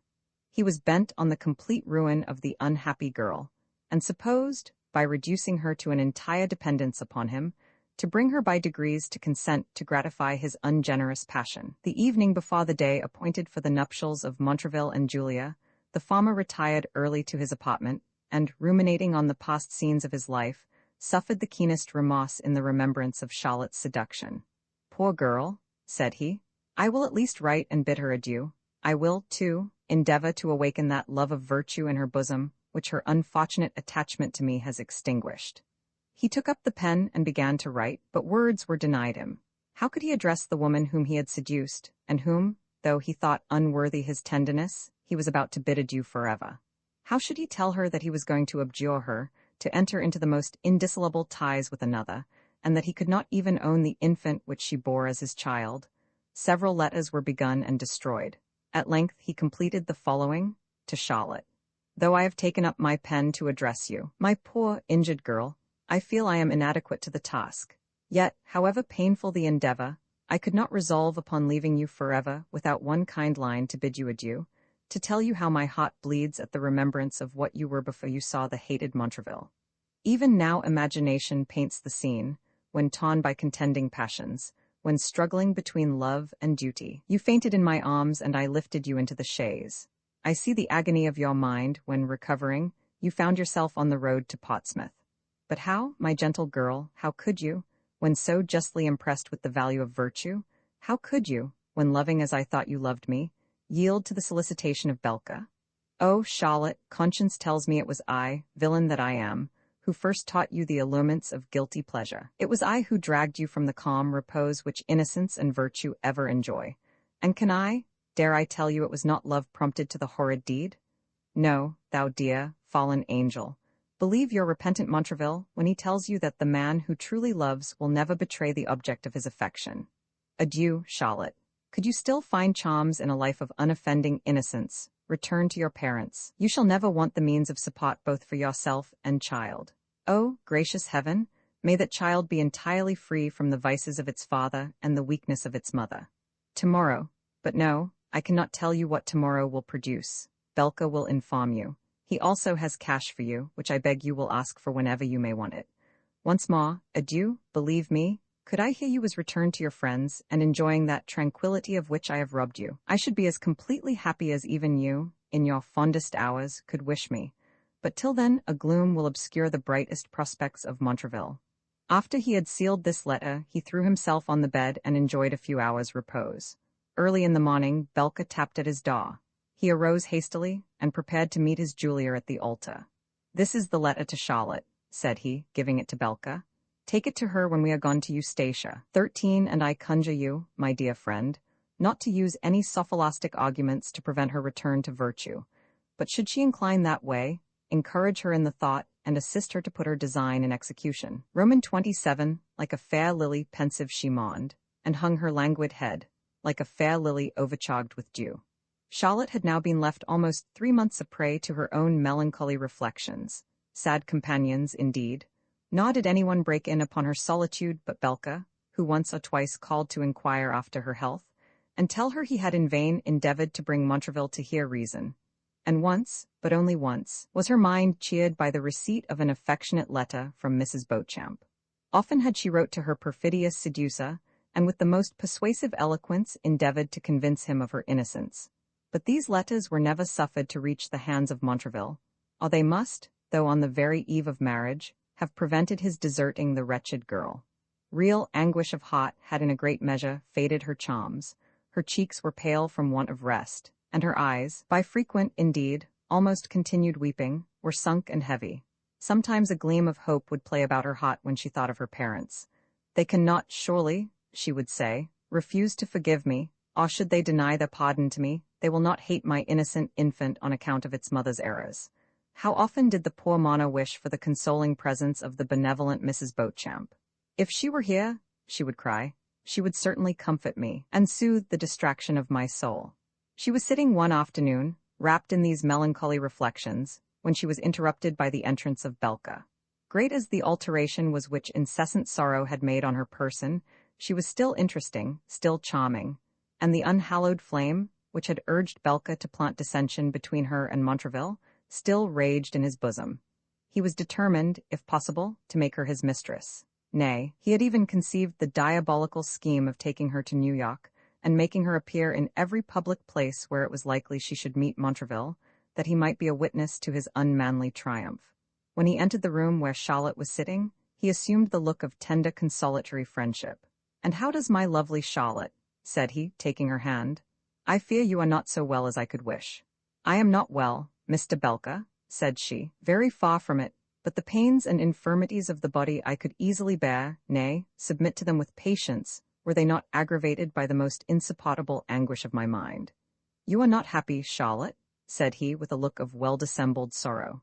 "Alas," replied she, mournfully shaking her head, "how can I be happy, deserted and forsaken as I am, without a friend of my own sex to whom I can unburden my full heart? Nay, my fidelity is suspected by the very man for whom I have sacrificed everything valuable in life, for whom I have made myself a poor, despised creature, an outcast from society, an object only of contempt and pity. You think too meanly of yourself, Miss Temple. There is no one who would dare to treat you with contempt. All who have the pleasure of knowing you must admire and esteem. You are lonely here, my dear girl. Give me leave to conduct you to New York, where the agreeable society of some ladies to whom I will introduce you will dispel these sad thoughts, and I shall again see returning cheerfulness animate those lovely features." "Oh, never, never," cried Charlotte emphatically. "The virtuous part of my sex will scorn me, and I will never associate with infamy. No, Belka, here let me hide my shame and sorrow. Here let me spend my few remaining days in obscurity, unknown and unpitied. Here let me die unlamented, and my name sink to oblivion." Here her tears stopped her utterance. Belka was awed to silence. He dared not interrupt her, and after a moment's pause she proceeded. "I once had conceived the thought of going to New York to seek out the still dear, though cruel, ungenerous Montraville, to throw myself at his feet and entreat his compassion. Heaven knows, not for myself. If I am no longer beloved, I will not be indebted to his pity to redress my injuries, but I would have knelt and entreated him not to forsake my poor unborn." She could say no more. A crimson glow rushed over her cheeks, and covering her face with her hands, she sobbed aloud. Something like humanity was awakened in Belka's breast by this pathetic speech. He arose and walked toward the window, but the selfish passion which had taken possession of his heart soon stifled these finer emotions, and he thought if Charlotte was once convinced she had no longer any dependence on Montraville, she would more readily throw herself on his protection. Determined, therefore, to inform her of all that had happened, he again resumed his seat, and finding she began to be more composed, inquired if she had ever heard from Montraville since the unfortunate rencontre in her bedchamber. "Ah, no," said she, "I fear I shall never hear from him again." "I am greatly of your opinion," said Belka, "for he has been for some time past greatly attached." At the word attached, a death-like paleness overspread the countenance of Charlotte, but she applied to some hotchon which stood beside her, and Belka proceeded, "He has been for some time past greatly attached to one Miss Franklin, a pleasing, lively girl, with a large fortune. She may be richer, may be handsomer," cried Charlotte, "but cannot love him so well. Oh, may she beware of his art, and not trust him too far, as I have done. He addresses her publicly," said he, "and it was rumored they were to be married before he sailed for Eustatia, whither his company is ordered." "Belka," said Charlotte, seizing his hand and gazing at him earnestly, while her pale lips trembled with convulsive agony, "tell me, and tell me truly, I beseech you, do you think he can be such a villain as to marry another woman, and leave me to die with want and misery in a strange land? Tell me what you think, I can bear it very well. I will not shrink from this heaviest stroke of fate. I have deserved my afflictions, and I will endeavor to bear them as I ought." "I fear," said Belka, "he can be that villain." "Perhaps," cried she, eagerly interrupting him, "perhaps he is married already. Come, let me know the worst," continued she, with an affected look of composure. "You need not be afraid. I shall not send the fortunate lady a bowl of poison." "Well then, my dear girl," said he, deceived by her appearance, "they were married on Thursday, and yesterday morning they sailed for Eustatia." "Married, gone say you?" cried she in distracted accents. "What, without a last farewell, without one thought on my unhappy situation? Oh, Montraville, may God forgive your perfidy!" She shrieked, and Belka sprang forward just in time to prevent her falling to the floor. Alarming faintings now succeeded each other, and she was conveyed to her bed, from whence she earnestly prayed she might never more arise. Belka stayed with her that night, and in the morning found her in a high fever. The fits she had been seized with had greatly terrified him, and confined as she now was to a bed of sickness, she was no longer an object of desire. It is true, for several days he went constantly to see her, but her pale, emaciated appearance disgusted him. His visits became less frequent. He forgot the solemn charge given him by Montraville. He even forgot the money entrusted to his care, and the burning blush of indignation and shame tinges my cheek while I write it. This disgrace to humanity and manhood at length forgot even the injured Charlotte, and attracted by the blooming health of a farmer's daughter, whom he had seen in his frequent excursions to the country. He left the unhappy girl to sink unnoticed to the grave, a prey to sickness, grief, and penury, while he, having triumphed over the virtue of the artless cottager, rioted in all the intemperance of luxury and lawless pleasure. Roman 28, a trifling retrospect 14, bless my heart, cries my young, volatile reader, I shall never have patience to get through these volumes, there are so many ahs, and ohs, so much fainting, tears and distress, I am sick to death of the subject. My dear, cheerful, innocent girl, for innocent I will suppose you to be, or you would acutely feel the woes of Charlotte, did conscience say, thus might it have been with me, had not Providence interposed to snatch me from destruction. Therefore, my lively, innocent girl, I must request your patience. I am writing a tale of truth. I mean to write it to the heart. But if perchance the heart is rendered impenetrable by unbounded prosperity, or a continuance in vice, I expect not my tale to please, nay, I even expect it will be thrown by with disgust. But softly, gentle fair one, I pray you throw it not aside till you have perused the whole. Mayhap you may find something therein to repay you for the trouble. Methinks I see a sarcastic smile sit on your countenance. And what, cry you, does the conceited author suppose we can glean from these pages, if Charlotte is held up as an object of terror, to prevent us from falling into guilty errors? Does not Leroux triumph in her shame, and by adding aught to guilt, obtain the affection of a worthy man, and rise to a station where she is beheld with respect, and cheerfully received into all companies? What, then, is the moral you would inculcate? Would you wish us to think that a deviation from virtue, if covered by aught and hypocrisy, is not an object of detestation, but on the contrary, shall raise us to fame and honor, while the hapless girl who falls a victim to her too great sensibility shall be loaded with ignominy and shame? No, my fair querist, I mean no such thing. Remember, the endeavors of the wicked are often suffered to prosper, that in the end their fall may be attended with more bitterness of heart, while the cup of affliction is poured out for wise and salutary ends, and they who are compelled to drain it even to the bitter dregs often find comfort at the bottom. The tear of penitence blots their offenses from the book of fate, and they rise from the heavy, painful trial, purified and fit for a mansion in the kingdom of eternity. Yes, my young friends, the tear of compassion shall fall for the fate of Charlotte, while the name of Leroux shall be detested and despised. For Charlotte, the soul melts with sympathy. For Leroux, it feels nothing but horror and contempt. But perhaps your gay hearts would rather follow the fortunate Mrs. Creighton through the scenes of pleasure and dissipation in which she was engaged than listen to the complaints and miseries of Charlotte. I will for once oblige you. I will for once follow her to midnight revels, balls, and scenes of gaiety, for in such was she constantly engaged. I have said her person was lovely. Let us add that she was surrounded by splendor and affluence, and he must know but little of the world who can wonder, however faulty such a woman's conduct, at her being followed by the men and her company courted by the women. In short, Mrs. Creighton was the universal favorite. She set the fashions. She was toasted by all the gentlemen, and copied by all the ladies. Colonel Creighton was a domestic man. Could he be happy with such a woman? Impossible? Remonstrance was vain. He might as well have preached to the winds as endeavor to persuade her from any action, however ridiculous, on which she had set her mind. In short, after a little ineffectual struggle, he gave up the attempt and left her to follow the bent of her own inclinations. What those were, I think the reader must have seen enough of her character to form a just idea. Among the number who paid their devotions at her shrine, she singled one, a young ensign of mean birth, indifferent education, and weak intellects. How such a man came into the army we hardly know to account for, and how he afterward rose to posts of honor is likewise strange and wonderful. But fortune is blind, and so are those, too, frequently, who have the power of dispensing her favors. Else why do we see fools and knaves at the very top of the wheel, while patient merit sinks to the extreme of the opposite abyss? But we may form 1,000 conjectures on this subject, and yet never hit on the right. Let us, therefore, endeavor to deserve her smiles, and whether we succeed or not, we shall feel more innate satisfaction than thousands of those who bask in the sunshine of her favor unworthily. But to return to Mrs. Creighton, this young man, whom I shall distinguish by the name of Corydon, was the reigning favorite of her heart. He escorted her to the play, danced with her at every ball, and when indisposition prevented her going out, it was he alone who was permitted to cheer the gloomy solitude to which she was obliged to confine herself. Did she ever think of poor Charlotte?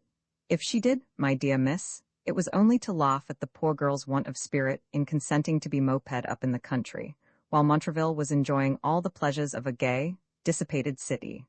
When she heard of his marriage, she smiling said, "So there's an end of Madame Charlotte's hopes. I wonder who will take her now, or what will become of the little affected prude. But, as you have led to the subject, I think we may as well return to the distressed Charlotte, and not, like the unfeeling Mrs. Creighton, shut our hearts to the call of humanity." Roman 29, we go forward again, the strength of Charlotte's constitution combated against her disorder, and she began slowly to recover, though she still labored under a violent depression of spirits. How must that depression be increased, when upon examining her little store, she found herself reduced to one solitary guinea, and that during her illness the attendance of an apothecary and nurse, together with many other unavoidable expenses, had involved her in debt, from which she saw no method of extricating herself. As to the faint hope which she had entertained of hearing from and being relieved by her parents, it now entirely forsook her, for it was above 4 months since her letter was dispatched, and she had received no answer. She, therefore, imagined that her conduct had either entirely alienated their affection from her, or broken their hearts, and she must never more hope to receive their blessings. Never did any human being wish for death with greater fervency or with just a cause, yet she had too just a sense of the duties of the Christian religion to attempt to put a period to her own existence. "I have but to be patient a little longer," she would cry, "and nature, fatigued and fainting, will throw off this heavy load of mortality, and I shall be relieved from all my sufferings." It was one cold, stormy day in the latter end of December, as Charlotte sat by a handful of fire, the low state of her finances not allowing her to replenish her stock of fuel, and prudence teaching her to be careful of what she had, when she was surprised by the entrance of a farmer's wife, who, without much ceremony, seated herself and began this curious harangue. "I'm come to see if as how you can pay your rent, because as how we hear Captain Montalban is gone away, and it's 50 to 1 if he bean't killed afore he comes back again. And then, miss or ma'am, or whatever you may be, as I was saying to my husband, where are we to look for our money?" This was a stroke altogether unexpected by Charlotte. She knew so little of the ways of the world that she had never bestowed a thought on the payment for the rent of the house. She knew, indeed, that she owed a good deal, but this was never reckoned among the others. She was thunderstruck. She hardly knew what answer to make, yet it was absolutely necessary that she should say something, and judging of the gentleness of every female disposition by her own, she thought the best way to interest the woman in her favor would be to tell her candidly to what a situation she was reduced, and how little probability there was of her ever paying anybody. Alas, poor Charlotte! How confined was her knowledge of human nature, or she would have been convinced that the only way to ensure the friendship and assistance of your surrounding acquaintance is to convince them that you do not require it, for when once the petrifying aspect of distress and penury appear, whose qualities, like Medusa's head, can change to stone all that look upon it. When once this Gorgon claims acquaintance with us, the phantom of friendship that before courted our notice will vanish into unsubstantial air, and the whole world before us appear a barren waste.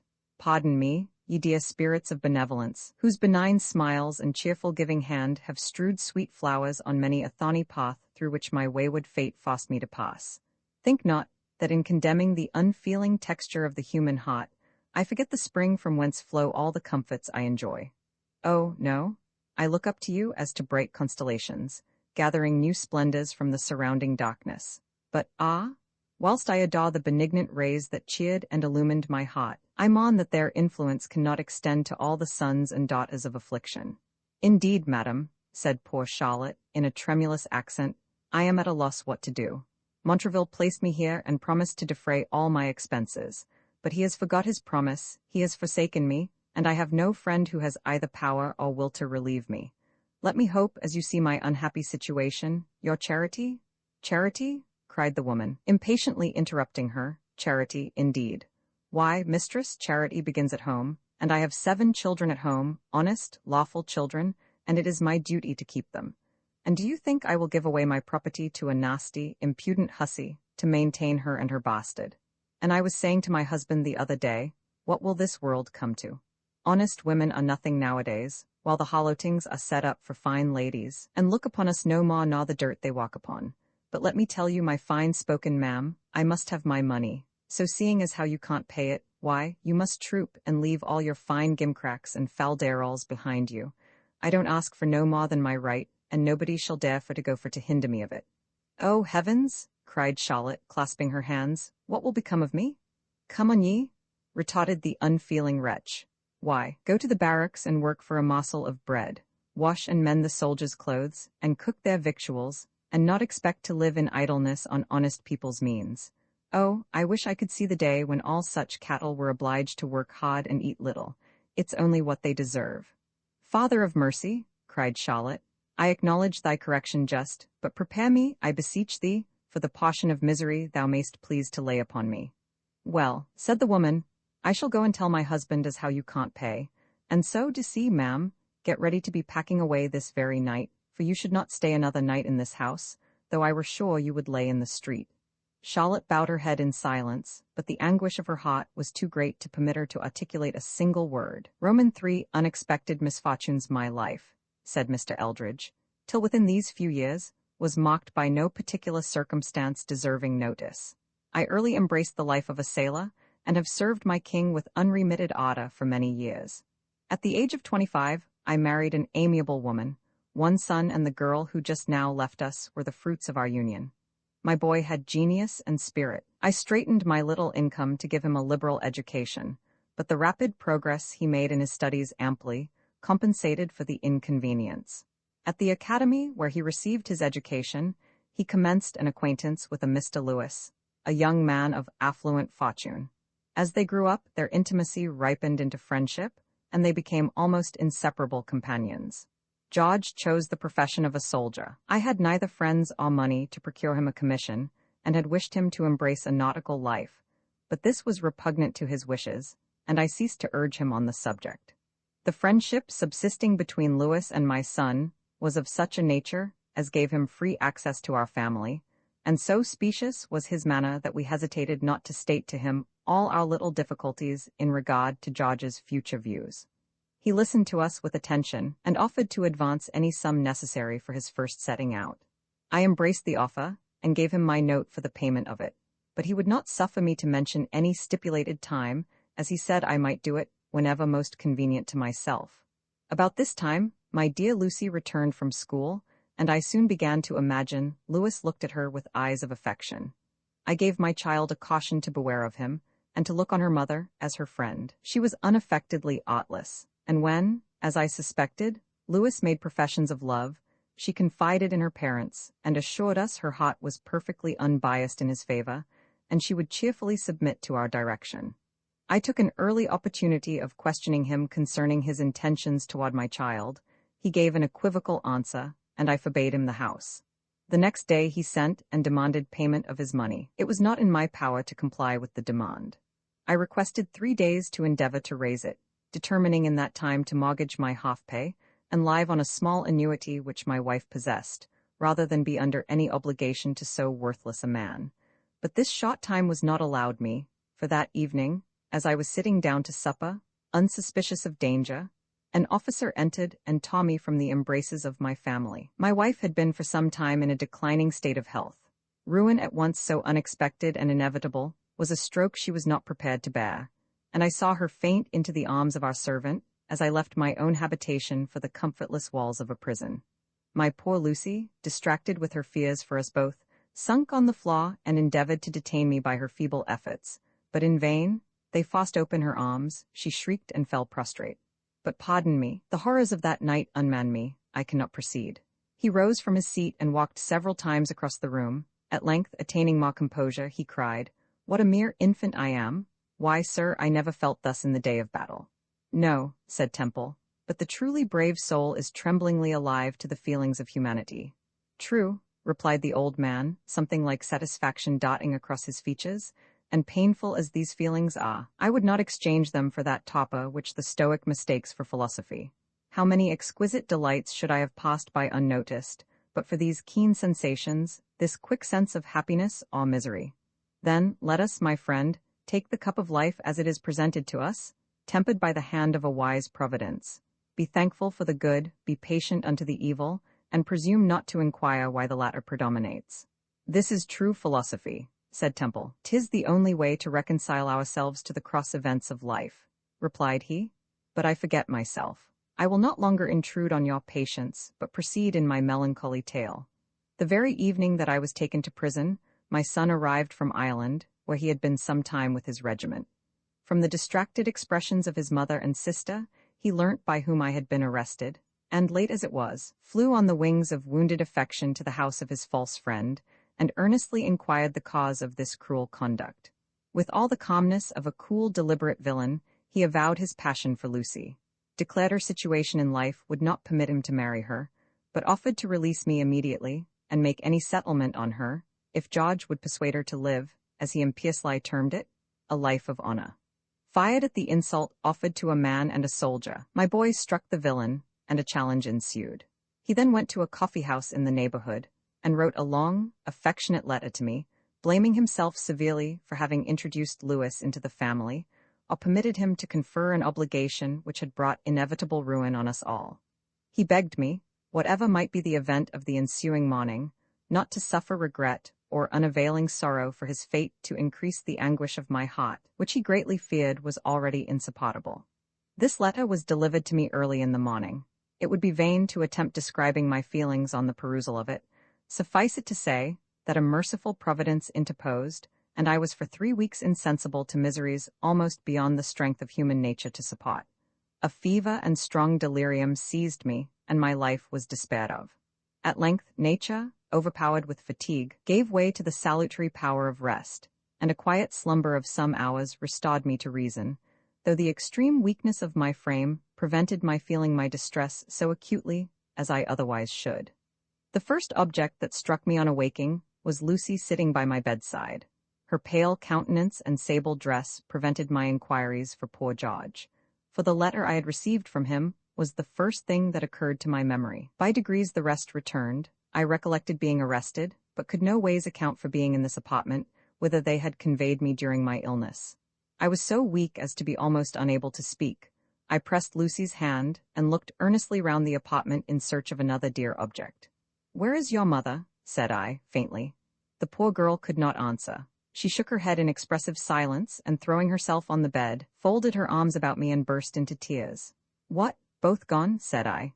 "Both," she replied, endeavoring to restrain her emotions, "but they are happy, no doubt." Here Mr. Eldridge paused. The recollection of the scene was too painful to permit him to proceed. "XXX friendship a name, and what is friendship but a name? A charm that lulls to sleep, a shade that follows wealth and fame, but leaves the wretch to weep. 15. When Charlotte was left to herself, she began to think what course she must take, or to whom she should apply, to prevent her perishing for want, or perhaps that very night falling a victim to the inclemency of the season. After many perplexed thoughts, she at last determined to set out for New York, and inquire out Mrs. Creighton, from whom she had no doubt, but she should obtain immediate relief as soon as her distress was made known. She had no sooner formed this resolution than she resolved immediately to put it in execution. She therefore wrote the following little billet to Mrs. Creighton, thinking if she should have company with her, it would be better to send it in than to request to see her. "To Mrs. Creighton, Madam, when we left our native land, that dear happy land which now contains all that is dear to the wretched Charlotte, our prospects were the same. We both, pardon me, Madam, if I say, we both too easily followed the impulse of our treacherous hearts, and trusted our happiness on a tempestuous ocean, where mine has been wrecked and lost forever. You have been more fortunate. You are united to a man of honor and humanity, united by the most sacred ties, respected, esteemed, and admired, and surrounded by innumerable blessings of which I am bereaved, enjoying those pleasures which have fled my bosom, never to return? Alas, sorrow and deep regret have taken their place. Behold me, Madam, a poor, forsaken wanderer, who has not where to lay her weary head, wherewith to supply the wants of nature, or to shield her from the inclemency of the weather. To you I sue, to you I look for pity and relief. I ask not to be received as an intimate or an equal. Only for charity's sweet sake, receive me into your hospitable mansion, allot me the meanest apartment in it, and let me breathe out my soul in prayers for your happiness. I feel I cannot long bear up under the accumulated woes that pour in upon me. But oh, my dear madam, for the love of heaven, suffer me not to expire in the street. And when I am at peace, as soon I shall be, extend your compassion to my helpless offspring. Should it please heaven that it should survive its unhappy mother? A gleam of joy breaks in on my benighted soul, while I reflect that you will not, refuse your protection to the heartbroken Charlotte. When Charlotte had finished this letter, late as it was in the afternoon, and though the snow began to fall very fast, she tied up a few necessaries, which she had prepared against her expected confinement, and terrified lest she should be again exposed to the insults of her barbarous landlady, more dreadful to her wounded spirit than either storm or darkness. She set forward for New York. 16. It may be asked by those who, in a work of this kind, love to cavil at every trifling omission, whether Charlotte did not possess any valuable of which she could have disposed, and by that means have supported herself till Mrs. Beauchamp's return, when she would have been certain of receiving every tender attention which compassion and friendship could dictate.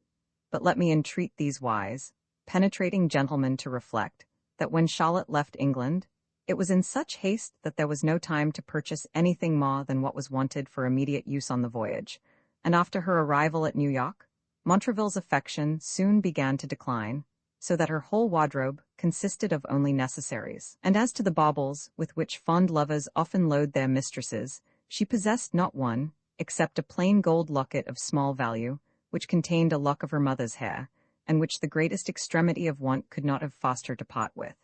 I hope, sir, your prejudices are now removed in regard to the probability of my story? Oh, they are. Well then, with your leave, I will proceed. The distance from the house which our suffering heroine occupied to New York was not very great, yet the snow fell so fast, and the cold so intense that, being unable from her situation to walk quick, she found herself almost sinking with cold and fatigue before she reached the town. Her garments, which were merely suitable to the summer season, being an undress robe of plain white muslin, were wet through, and a thin black cloak and bonnet, very improper habiliments for such a climate, but poorly defended her from the cold. In this situation she reached the city, and inquired of a foot soldier whom she met, the way to Colonel Creighton's. "Bless you, my sweet lady," said the soldier, with a voice and look of compassion, "I will show you the way with all my heart. But if you are going to make a petition to Madame Creighton, it is all to no purpose, I assure you. If you please, I will conduct you to Mr. Franklin's. Though Miss Julia is married and gone now, yet the old gentleman is very good." "Julia Franklin," said Charlotte. "Is she not married to Montraville?" "Yes," replied the soldier, "and may God bless them, for a better officer never lived, he is so good to us all, and as to Miss Julia, all the poor folks almost worshipped her." "Gracious heaven!" cried Charlotte, "is Montraville unjust then to none but me?" The soldier now showed her Colonel Creighton's door, and with a beating heart she knocked for admission. 17. XXXI 18 subject continued when the door was opened. Charlotte, in a voice rendered scarcely articulate, through cold and the extreme agitation of her mind, demanded whether Mrs. Creighton was at home. The servant hesitated.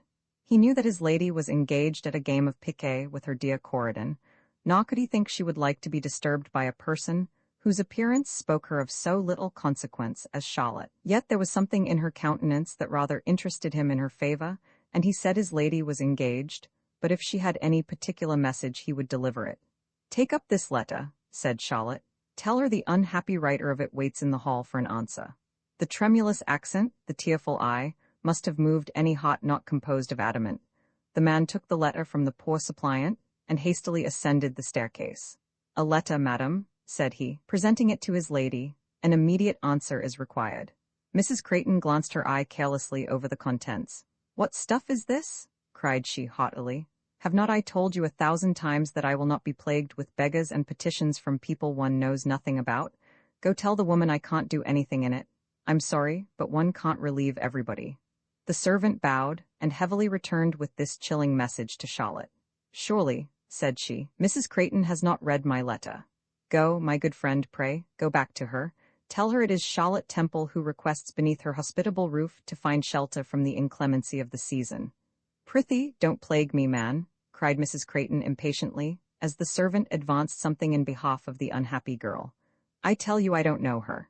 "Not know me?" cried Charlotte, rushing into the room, for she had followed the man upstairs. "Not know me, not remember the ruined Charlotte Temple, who but for you, perhaps might still have been innocent, still have been happy.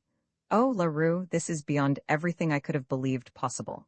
"Upon my honor, miss," replied the unfeeling woman with the utmost effrontery, This is a most unaccountable address. It is beyond my comprehension. John, continued she, turning to the servant, the young woman is certainly out of her senses. Do pray take her away. She terrifies me to death. Oh, God, cried Charlotte, clasping her hands in an agony. This is too much. What will become of me? But I will not leave you. They shall not tear me from you. Here on my knees I conjure you to save me from perishing in the street. If you really have forgotten me, oh, for charity's sweet sake, this night let me be sheltered from the winter's piercing cold. The kneeling figure of Charlotte, in her affecting situation, might have moved the heart of a stoic to compassion, but Mrs. Creighton remained inflexible. In vain did Charlotte recount the time they had known each other at Chichester. In vain mention their being in the same ship. In vain were the names of Montraville and Belka mentioned. Mrs. Creighton could only say she was sorry for her imprudence, but could not think of having her own reputation endangered by encouraging a woman of that kind in her own house. Besides, she did not know what trouble and expense she might bring upon her husband by giving shelter to a woman in her situation. I can at least die here, said Charlotte. I feel I cannot long survive this dreadful conflict. Father of mercy, here let me finish my existence. Her agonizing sensations overpowered her, and she fell senseless on the floor. Take her away, said Mrs. Creighton. She will really frighten me into hysterics. Take her away, I say, this instant. And where must I take the poor creature? Said the servant, with a voice and look of compassion. Anywhere, cried she hastily. Only don't let me ever see her again. I declare she has flurried me so, I shan't be myself again this fortnight. John, assisted by his fellow servant, raised and carried her downstairs. Poor soul, said he, you shall not lay in the street this night. I have a bed and a poor little hovel, where my wife and her little ones rest them, but they shall watch tonight, and you shall be sheltered from danger. They placed her in a chair, and the benevolent man, assisted by one of his comrades, carried her to the place where his wife and children lived. A surgeon was sent for, he bled her. She gave signs of returning life, and before the dawn gave birth to a female infant. After this event, she lay for some hours in a kind of stupor, and if at any time she spoke, it was with a quickness and incoherence that plainly evinced the total deprivation of her reason. Roman 32 reasons why and wherefore the reader of sensibility may perhaps be astonished to find Mrs. Creighton could so positively deny any knowledge of Charlotte. It is, therefore, but just that her conduct should in some measure be accounted for. She had ever been fully sensible of the superiority of Charlotte's sense and virtue.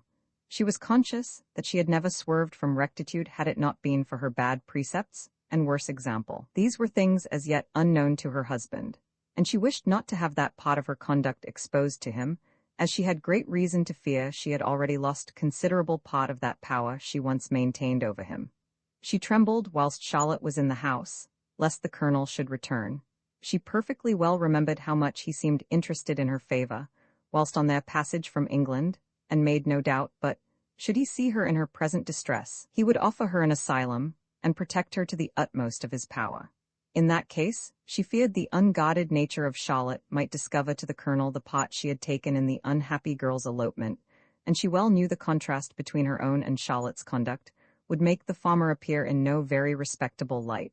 Had she reflected properly, she would have afforded the poor girl protection, and by enjoining her silence, ensured it by acts of repeated kindness. But vice in general blinds its votaries, and they discover their real characters to the world when they are most studious to preserve appearances. Just so it happened with Mrs. Creighton. Her servants made no scruple of mentioning the cruel conduct of their lady to a poor distressed lunatic who claimed her protection. Everyone joined in reprobating her inhumanity. Nay, even Corydon thought she might at least have oughted her to be taken care of, but he dare not even hint it to her, for he lived but in her smiles, and drew from her lavish fondness large sums to support an extravagance to which the state of his own finances was very inadequate. It cannot therefore be supposed that he wished Mrs. Creighton to be very liberal in her bounty to the afflicted suppliant. Yet vice had not so entirely seared over his heart, but the sorrows of Charlotte could find a vulnerable pot. Charlotte had now been 3 days with her humane preservers, but she was totally insensible of everything. She raved incessantly for Montraville and her father. She was not conscious of being a mother, nor took the least notice of her child, except to ask whose it was, and why it was not carried to its parents. "Oh," said she one day, starting up on hearing the infant cry, why will you keep that child here? I am sure you would not if you knew how hard it was for a mother to be parted from her infant. It is like tearing the cords of life asunder." Oh, could you see the horrid sight which I now behold? There stands my dear mother, her poor bosom bleeding at every vein, her gentle, affectionate heart torn in 1,000 pieces, and all for the loss of a ruined, ungrateful child. Save me from her frown? I dare not, indeed I dare not speak to her. Such were the dreadful images that haunted her distracted mind, and nature was sinking fast under the dreadful malady, which medicine had no power to remove. The surgeon who attended her was a humane man. He exerted his utmost abilities to save her, but he saw she was in want of many necessaries and comforts which the poverty of her hospitable host rendered him unable to provide. He therefore determined to make her situation known to some of the officers' ladies, and endeavor to make a collection for her relief. When he returned home after making this resolution, he found a message from Mrs. Beauchamp, who had just arrived from Rhode Island, requesting he would call and see one of her children, who was very unwell. I do not know, said he, as he was hastening to obey the summons. I do not know a woman to whom I could apply with more hope of success than Mrs. Beauchamp.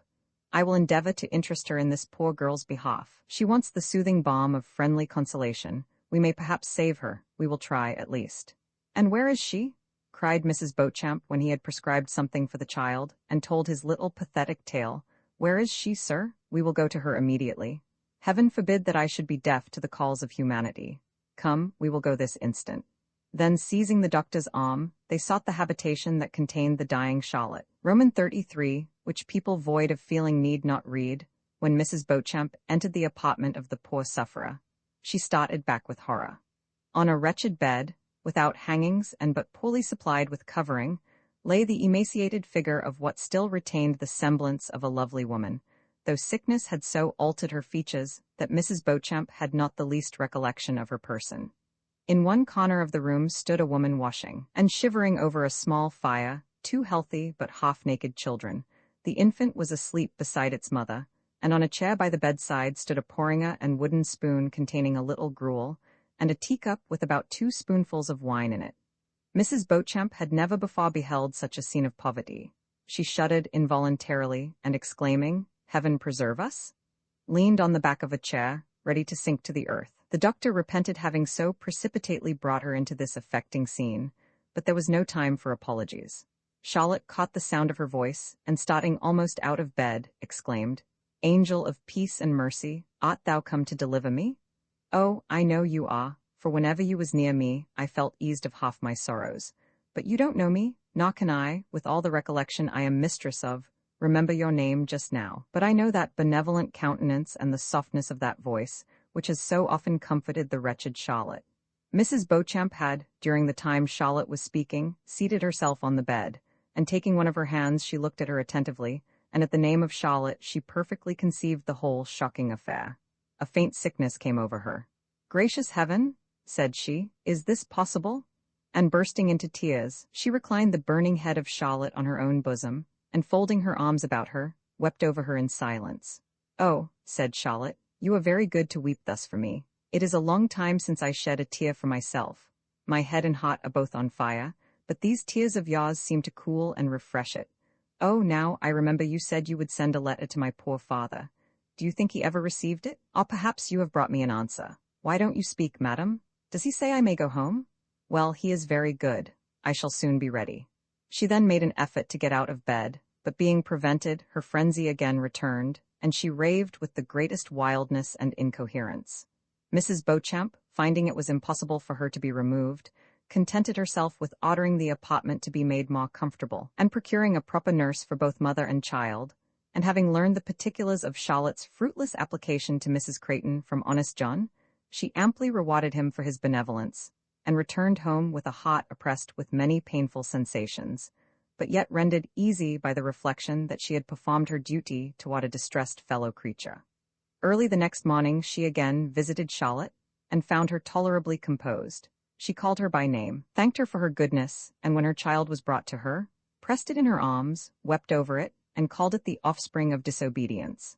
Mrs. Beauchamp was delighted to see her so much amended, and began to hope she might recover, and in spite of her former errors, become a useful and respectable member of society. But the arrival of the doctor put an end to these delusive hopes. He said nature was making her last effort, and a few hours would most probably consign the unhappy girl to her kindred dust. Being asked how she found herself, she replied, "Why, better, much better, doctor. I hope now I have but little more to suffer. I had last night a few hours' sleep, and when I awoke recovered the full power of recollection.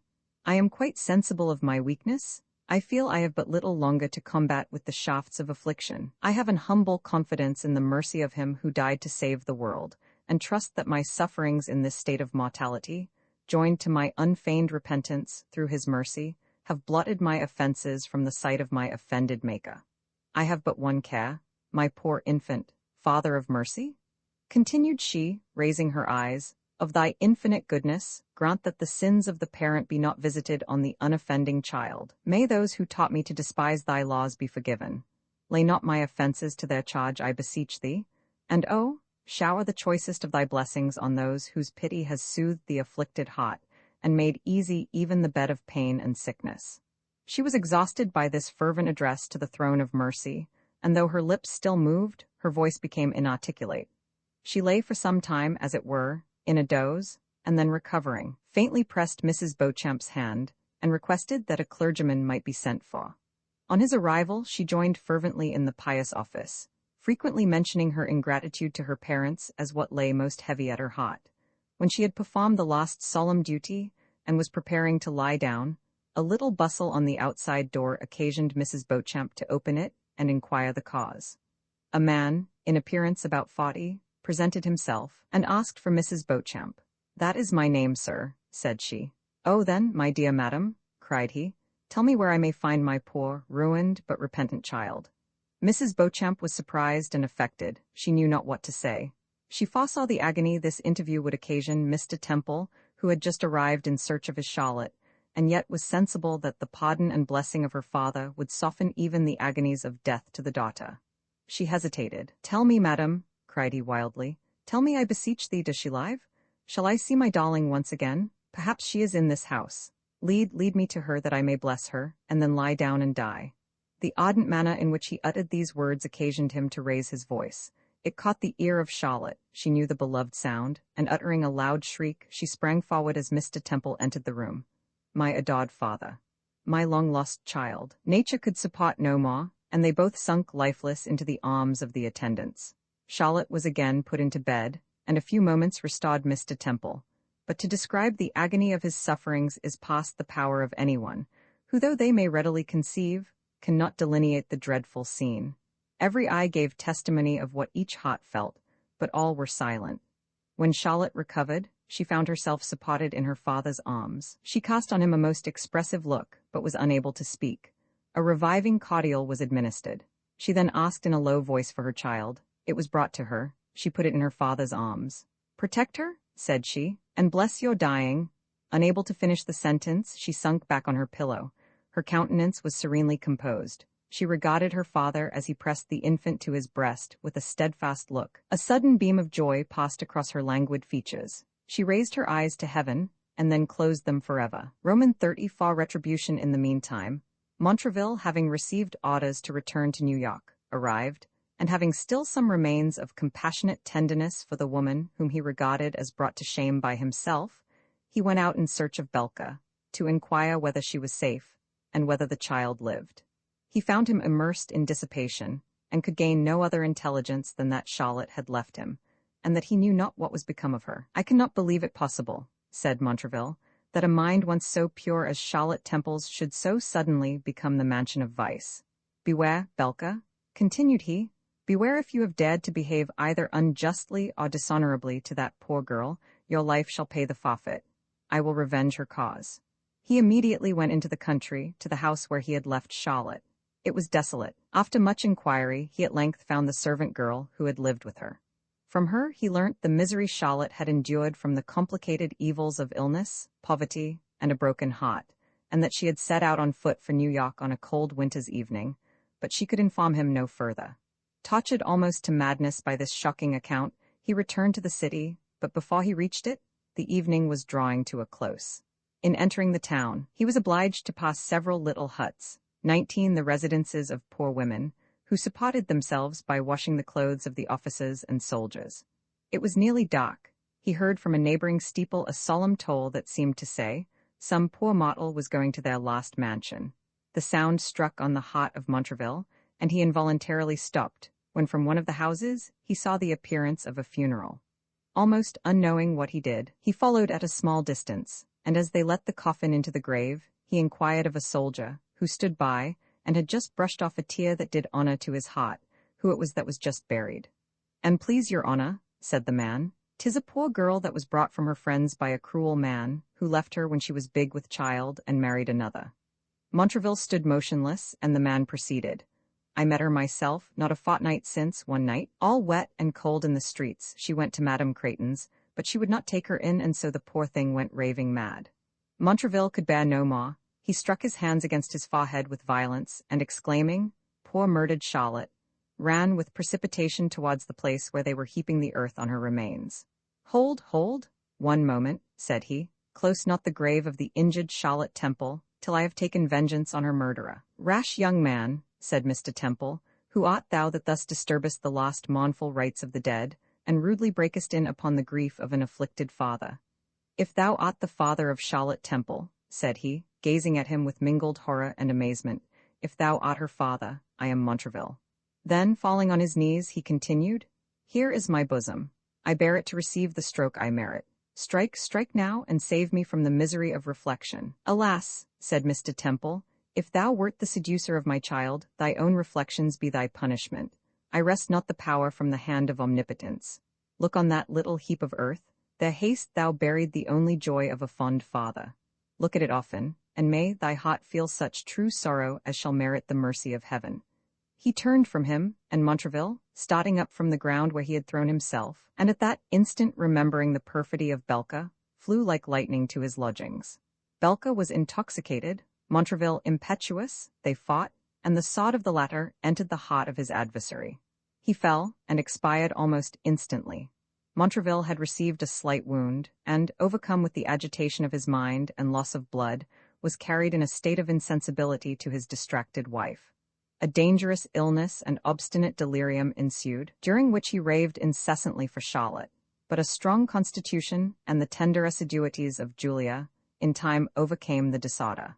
He recovered, but to the end of his life was subject to severe fits of melancholy, and while he remained at New York, 20 frequently retired to the churchyard, where he would weep over the grave, and regret the untimely fate of the lovely Charlotte Temple. Roman 35 conclusion. Shortly after the interment of his daughter, Mr. Temple, with his dear little charge and her nurse, set forward for England. It would be impossible to do justice to the meeting scene between him, his Lucy, and her aged father. Every heart of sensibility can easily conceive their feelings. After the first tumult of grief was subsided, Mrs. Temple gave up the chief of her time to her grandchild, and as she grew up and improved, began to almost fancy she again possessed her Charlotte. It was about 10 years after these painful events that Mr. and Mrs. Temple, having buried their father, were obliged to come to London on particular business, 21, and brought the little Lucy with them. They had been walking one evening, when, on their return, they found a poor wretch sitting on the steps of the door. She attempted to rise as they approached, but from extreme weakness was unable, and after several fruitless efforts fell back in a fit. Mr. Temple was not one of those men who stand to consider whether, by assisting an object in distress, they shall not inconvenience themselves, but, instigated by the impulse of a noble, feeling heart, immediately ordered her to be carried into the house and proper restoratives applied. She soon recovered, and fixing her eyes on Mrs. Temple, cried, "You know not, madam, what you do? You know not whom you are relieving, or you would curse me in the bitterness of your heart. Come not near me, madam, I shall contaminate you. I am the viper that stung your peace. I am the woman who turned the poor Charlotte out to perish in the street. Heaven have mercy? I see her now," continued she, looking at Lucy. Such was the fair bud of innocence that my vile arts blasted ere it was half blown." It was in vain that Mr. and Mrs. Temple entreated her to be composed and to take some refreshment. She only drank half a glass of wine, and then told them that she had been separated from her husband 7 years, the chief of which she had passed in riot, dissipation, and vice, till, overtaken by poverty and sickness, she had been reduced to part with every valuable, and thought only of ending her life in a prison, when a benevolent friend paid her debts and released her, but that, her illness increasing, She had no possible means of supporting herself, and her friends were weary of relieving her. "I have fasted," said she, "2 days, and last night laid my aching head on the cold pavement. Indeed, it was but just that I should experience those miseries myself, which I had unfeelingly inflicted on others." Greatly as Mr. Temple had reason to detest Mrs. Creighton, he could not behold her in this distress without some emotions of pity.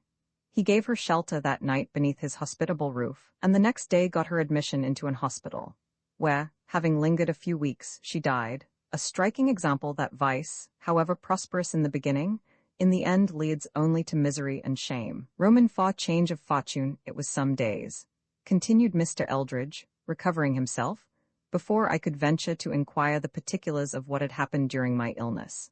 At length I assumed courage to ask my dear girl how long her mother and brother had been dead. She told me that the morning after my arrest, George came home early to inquire after his mother's health, stayed with them but a few minutes, seemed greatly agitated at parting, but gave them strict charge to keep up their spirits, and hope everything would turn out for the best. In about 2 hours after, as they were sitting at breakfast, and endeavoring to strike out some plan to attain my liberty, they heard a loud rap at the door, which Lucy, running to open, she met the bleeding body of her brother, borne in by 2 men, who had lifted him from a litter, on which they had brought him from the place where he fought. Her poor mother, weakened by illness and the struggles of the preceding night, was not able to support this shock. Gasping for breath, her looks wild and haggard, she reached the apartment where they had carried her dying son. She knelt by the bedside, and taking his cold hand, "My poor boy," said she, "I will not be parted from thee. Husband, son, both at once lost. Father of mercies, spare me." She fell into a strong convulsion and expired in about 2 hours. In the meantime, a surgeon had dressed George's wounds, but they were in such a situation as to bar the smallest hopes of recovery. He never was sensible from the time he was brought home, and died that evening in the arms of his sister. Late as it was when this event took place, my affectionate Lucy insisted on coming to me. "What must he feel," said she, "at our apparent neglect, and how shall I inform him of the afflictions with which it has pleased Heaven to visit us?" She left the care of the dear departed ones to some neighbors, who had kindly come in to comfort and assist her, and on entering the house where I was confined, found me in the situation I have mentioned. How she supported herself in these trying moments I know not. Heaven no doubt was with her, and her anxiety to preserve the life of one parent in some measure abated her affliction for the loss of the other. My circumstances were greatly embarrassed, my acquaintances few, and those few utterly unable to assist me. When my wife and son were committed to their kindred earth, my creditors seized my house and furniture, which, not being sufficient to discharge all their demands, detainers were lodged against me. No friend stepped forward to my relief. From the grave of her mother, my beloved Lucy followed an almost dying father to this melancholy place. Here we have been nearly a year and a half. My half-pay I have given up to satisfy my creditors, and my child supports me by her industry, sometimes by fine needlework, sometimes by painting. She leaves me every night and goes to a lodging near the bridge, but returns in the morning to cheer me with her smiles, and bless me by her duteous affection. A lady once offered her an asylum in her family, but she would not leave me. "We are all the world to each other," said she.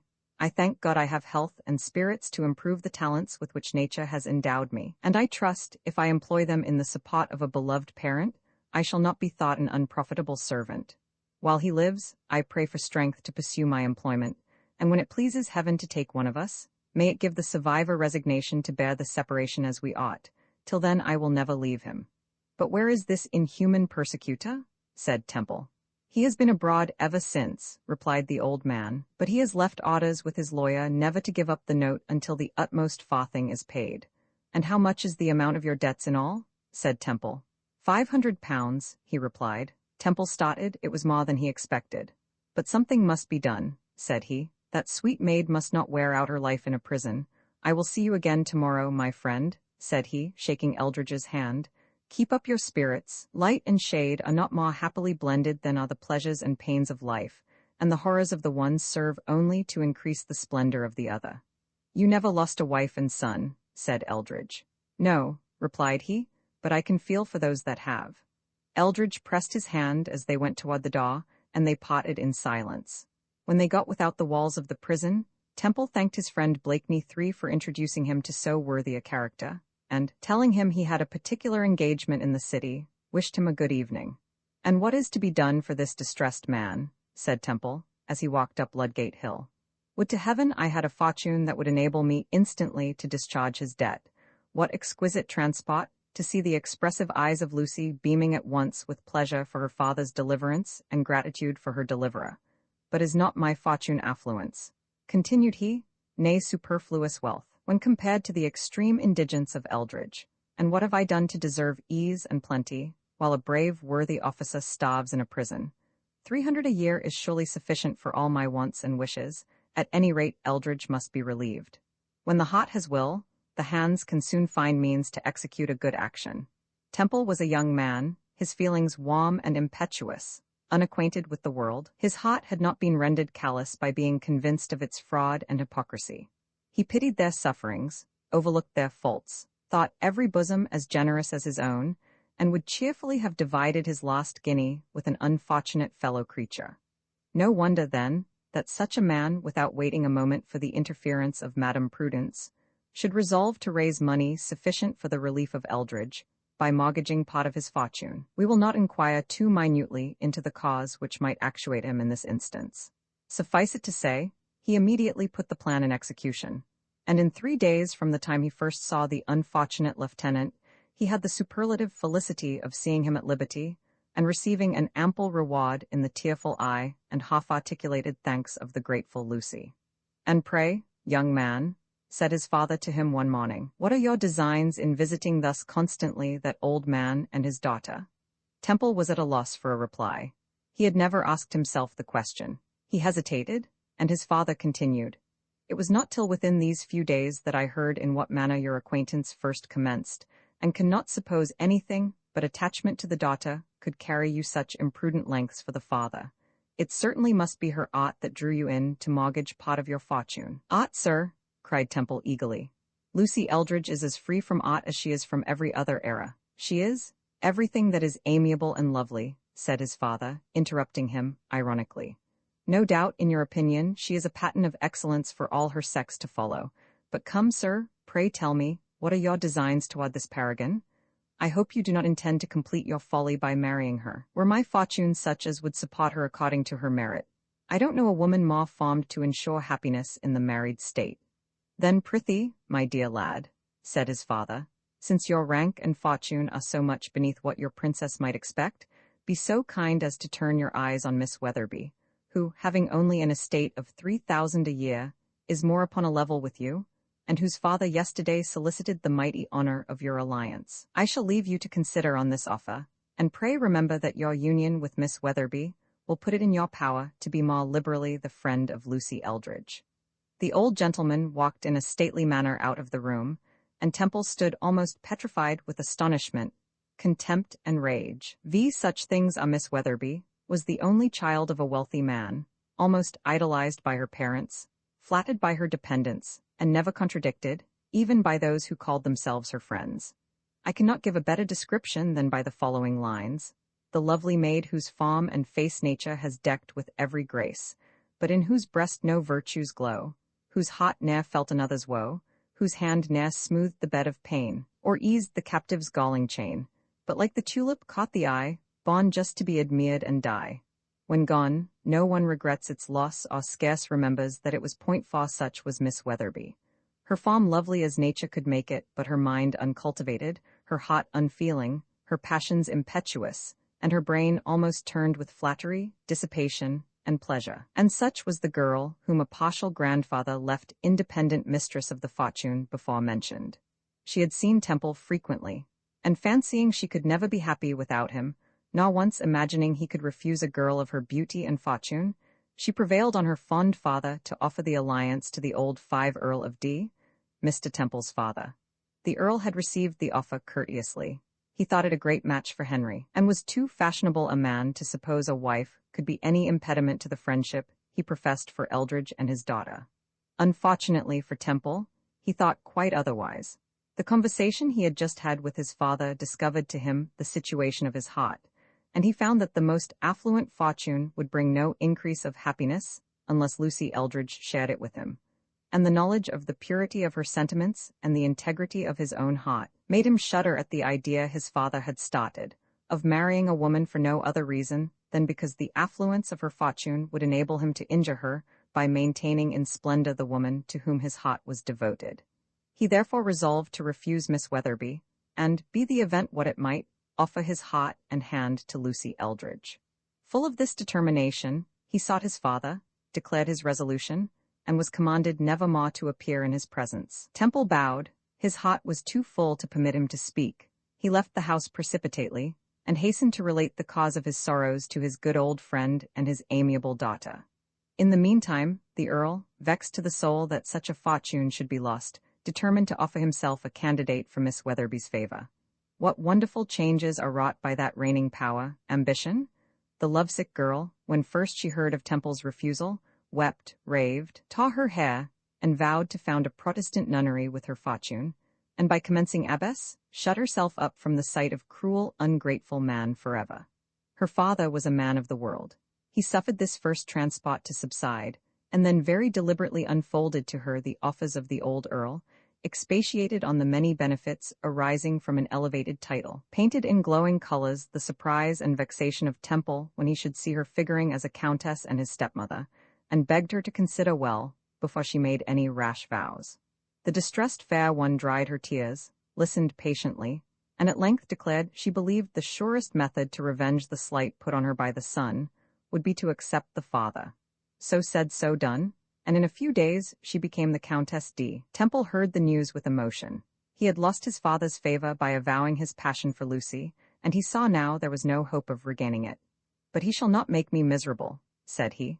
"Lucy and I have no ambitious notions. We can live on 300 a year for some little time, till the mortgage is paid off, and then we shall have sufficient not only for the comforts, but many of the little elegancies of life.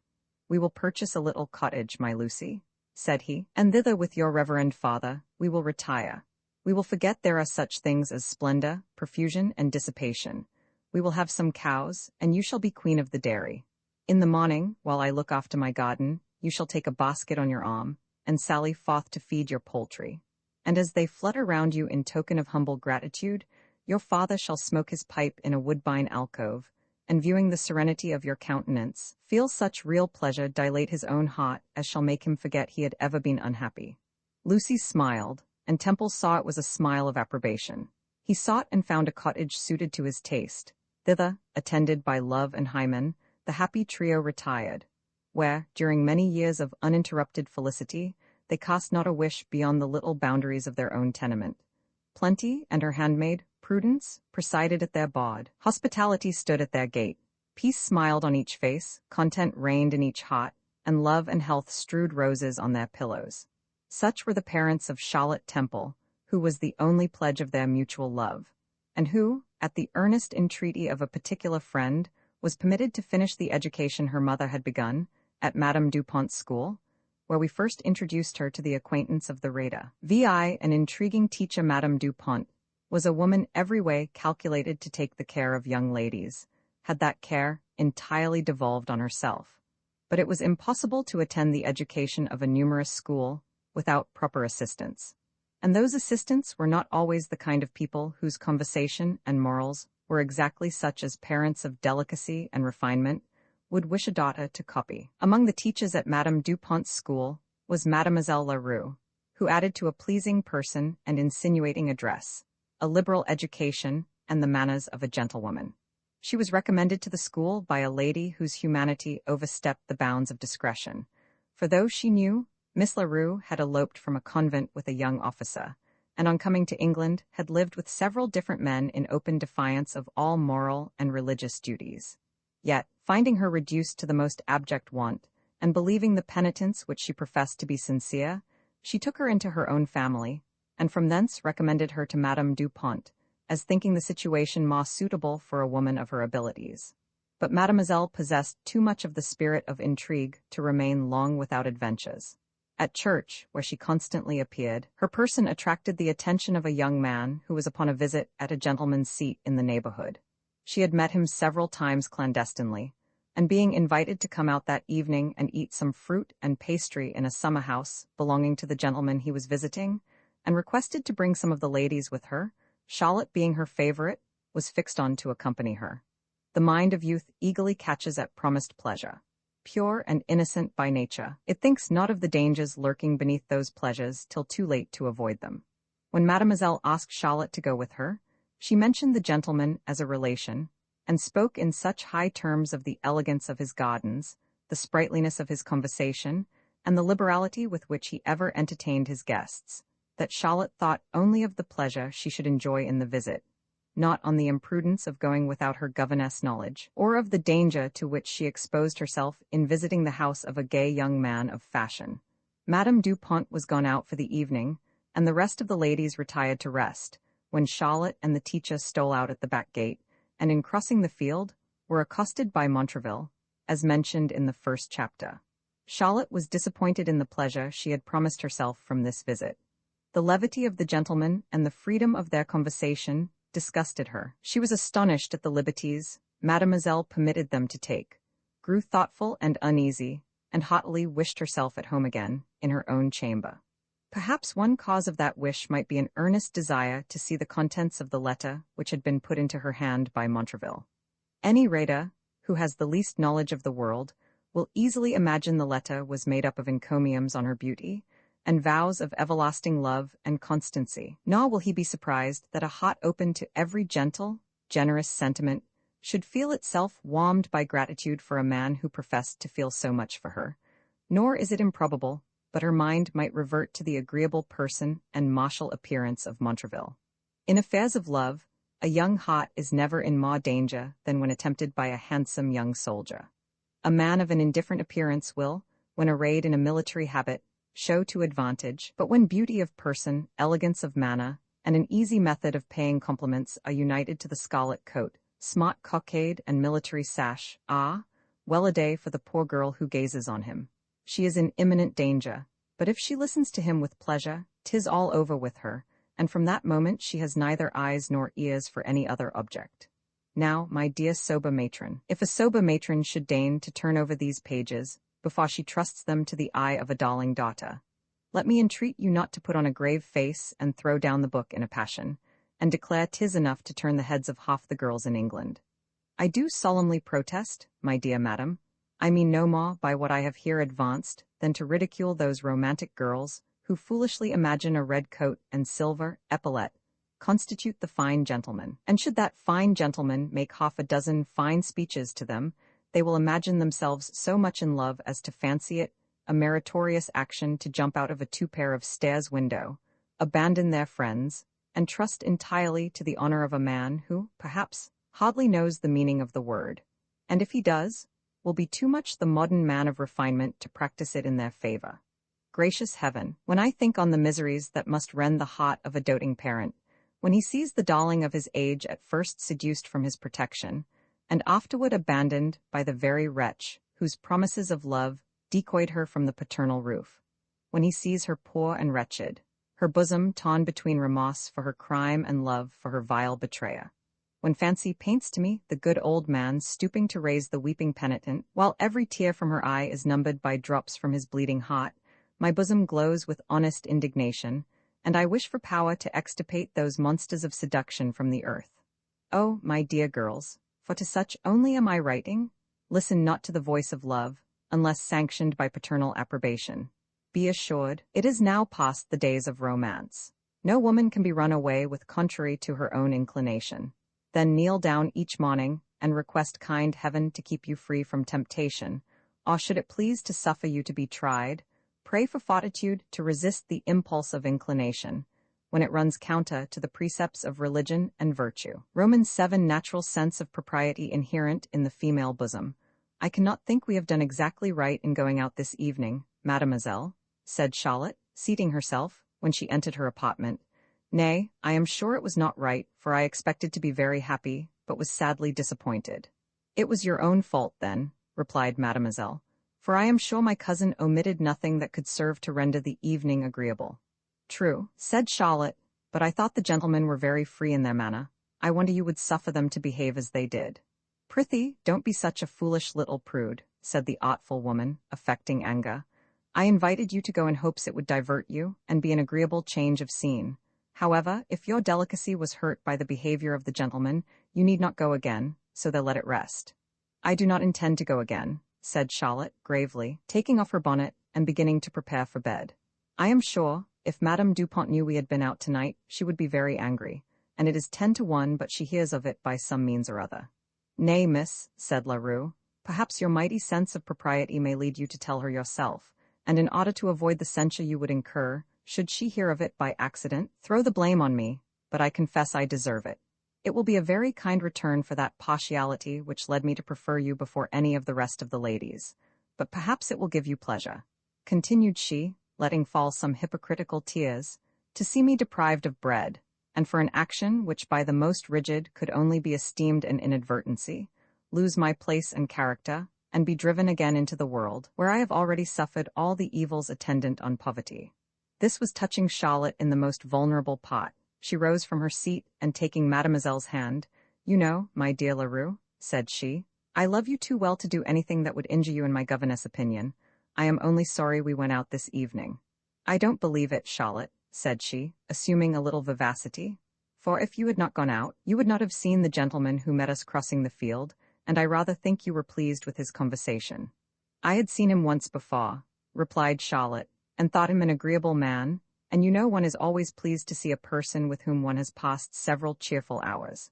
But," said she, pausing and drawing a letter from her pocket, while a gentle suffusion of vermilion tinged her neck and face, "he gave me this letter. What shall I do with it?" "Read it, to be sure," returned Mademoiselle.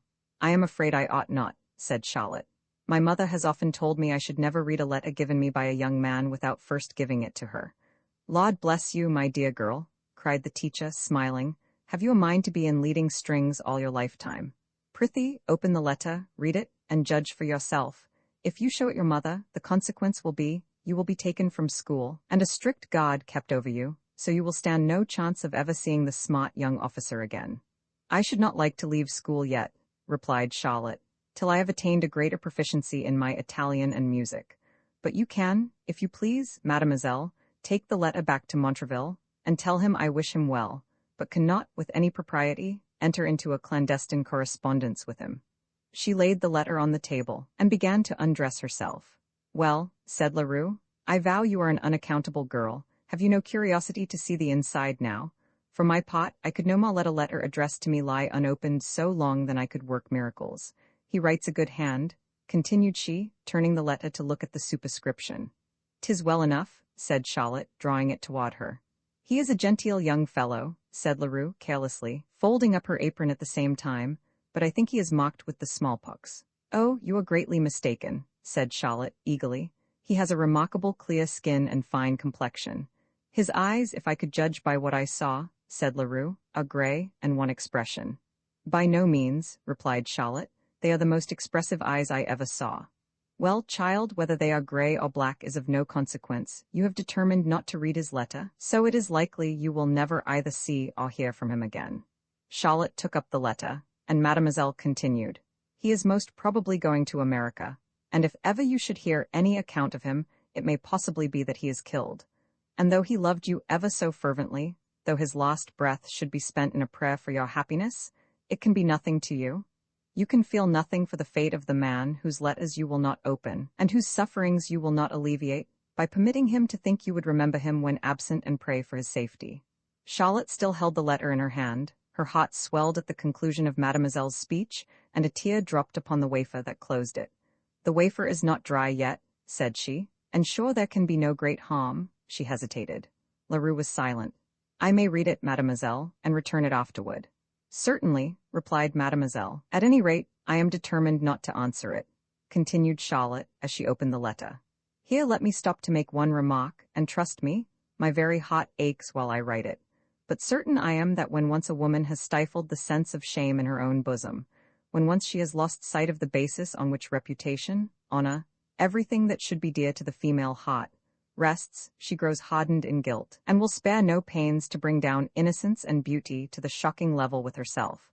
And this proceeds from that diabolical spirit of envy, which repines at seeing another in the full possession of that respect and esteem which she can no longer hope to enjoy."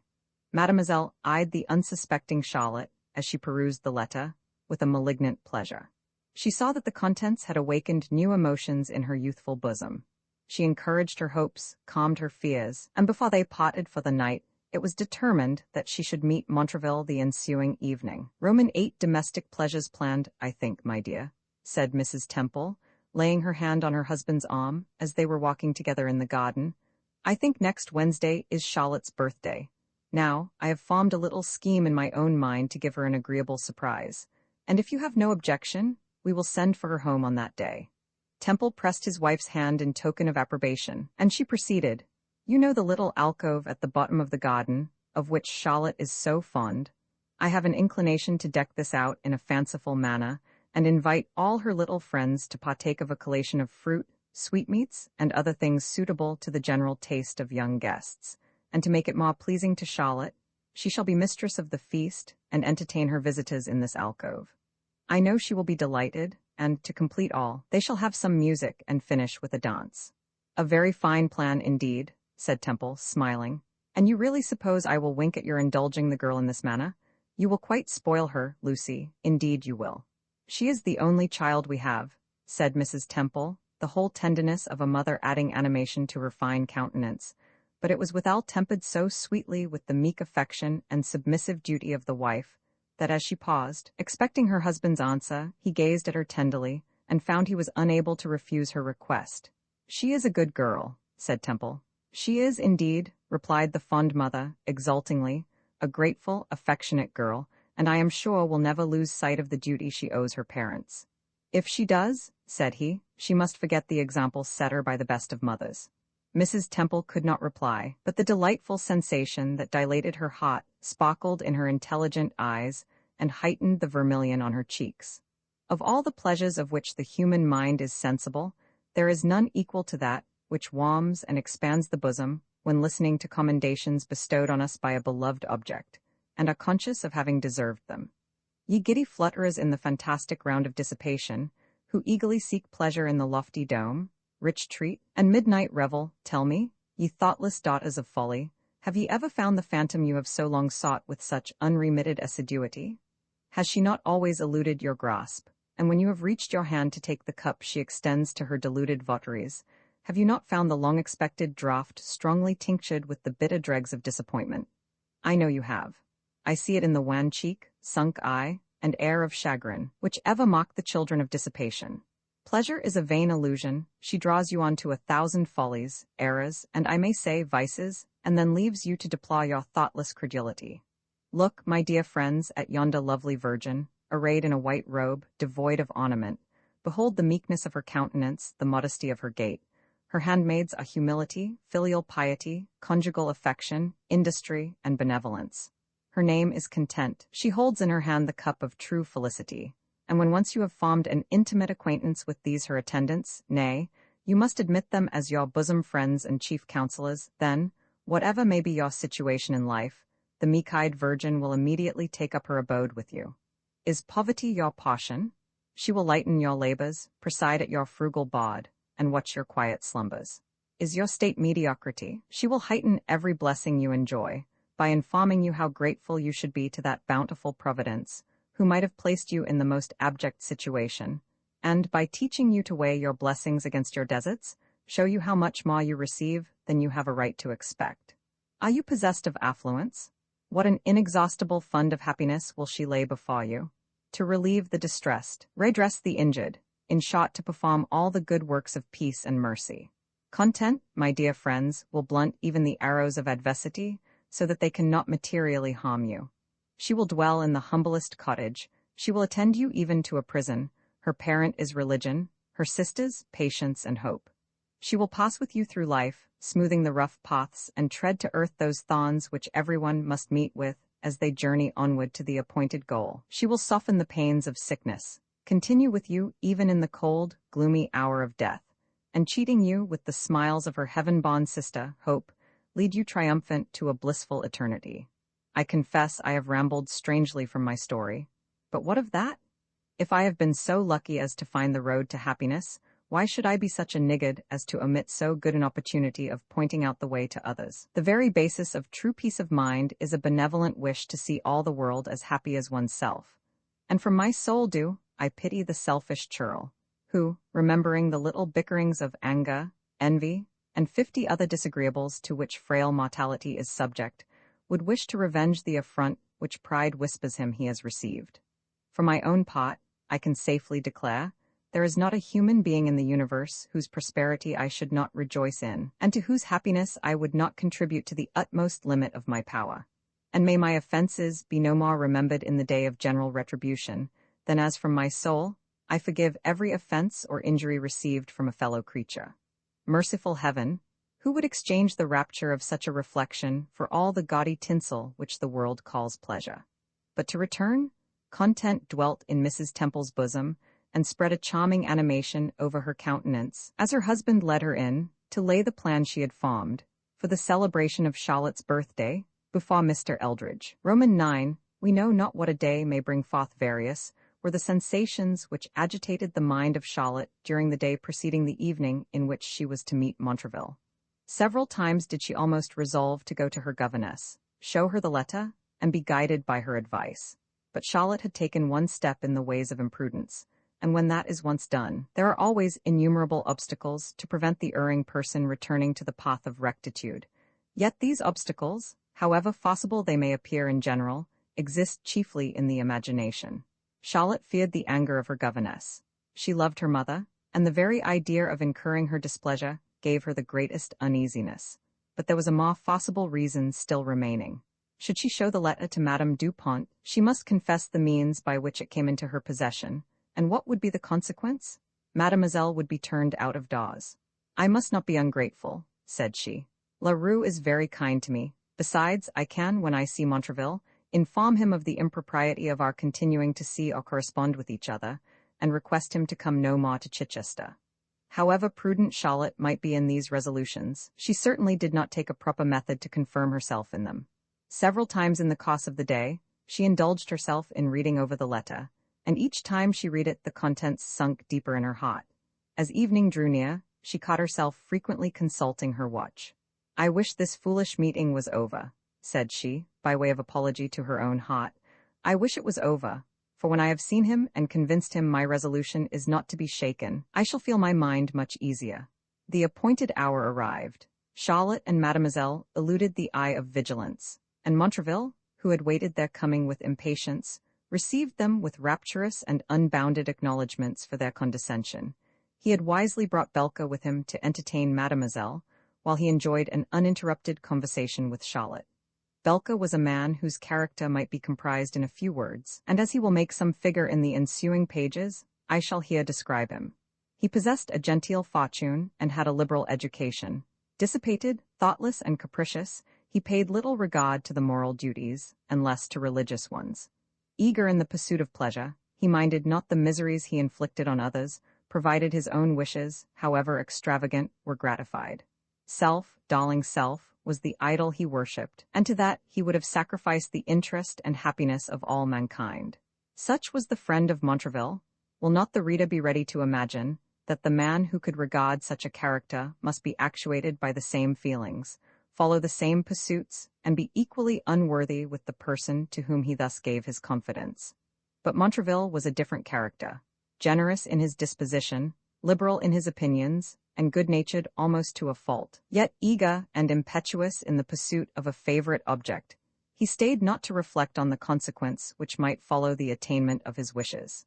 With a mind ever open to conviction, had he been so fortunate as to possess a friend who would have pointed out the cruelty of endeavoring to gain the heart of an innocent, artless girl, when he knew it was utterly impossible for him to marry her, and when the gratification of his passion would be unavoidable infamy and misery to her, and a cause of never-ceasing remorse to himself. Had these dreadful consequences been placed before him in a proper light, the humanity of his nature would have urged him to give up the pursuit. But Belka was not this friend. He rather encouraged the growing passion of Montraville, and being pleased with the vivacity of Mademoiselle, resolved to leave no argument untried which he thought might prevail on her to be the companion of their intended voyage, and he made no doubt but her example, added to the rhetoric of Montraville, would persuade Charlotte to go with them. Charlotte had, when she went out to meet Montraville, flattered herself that her resolution was not to be shaken, and that, conscious of the impropriety of her conduct in having a clandestine intercourse with a stranger, she would never repeat the indiscretion. But alas! Poor Charlotte, she knew not the deceitfulness of her own heart, or she would have avoided the trial of her stability. Montraville was tender, eloquent, ardent, and yet respectful. "Shall I not see you once more?" said he. "Before I leave England, will you not bless me by an assurance that when we are divided by a vast expanse of sea, I shall not be forgotten?" Charlotte sighed. "Why that sigh, my dear Charlotte? Could I flatter myself that a fear for my safety, or a wish for my welfare occasioned it, how happy would it make me?" "I shall ever wish you well, Montraville," said she, "but we must meet no more." "Oh, say not so, my lovely girl. Reflect that when I leave my native land, perhaps a few short weeks may terminate my existence. The perils of the ocean, the dangers of war—" "I can hear no more," said Charlotte in a tremulous voice. "I must leave you. Say you will see me once again." "I dare not," said she. "Only for 1/2 hour tomorrow evening. 'Tis my last request. I shall never trouble you again, Charlotte." "I know not what to say," cried Charlotte, struggling to draw her hands from him. "Let me leave you now." "And you will come tomorrow," said Montraville. "Perhaps I may," said she. "Adieu then, I will live upon that hope till we meet again." He kissed her hand. She sighed an adieu, and catching hold of Mademoiselle's arm, hastily entered the garden gate.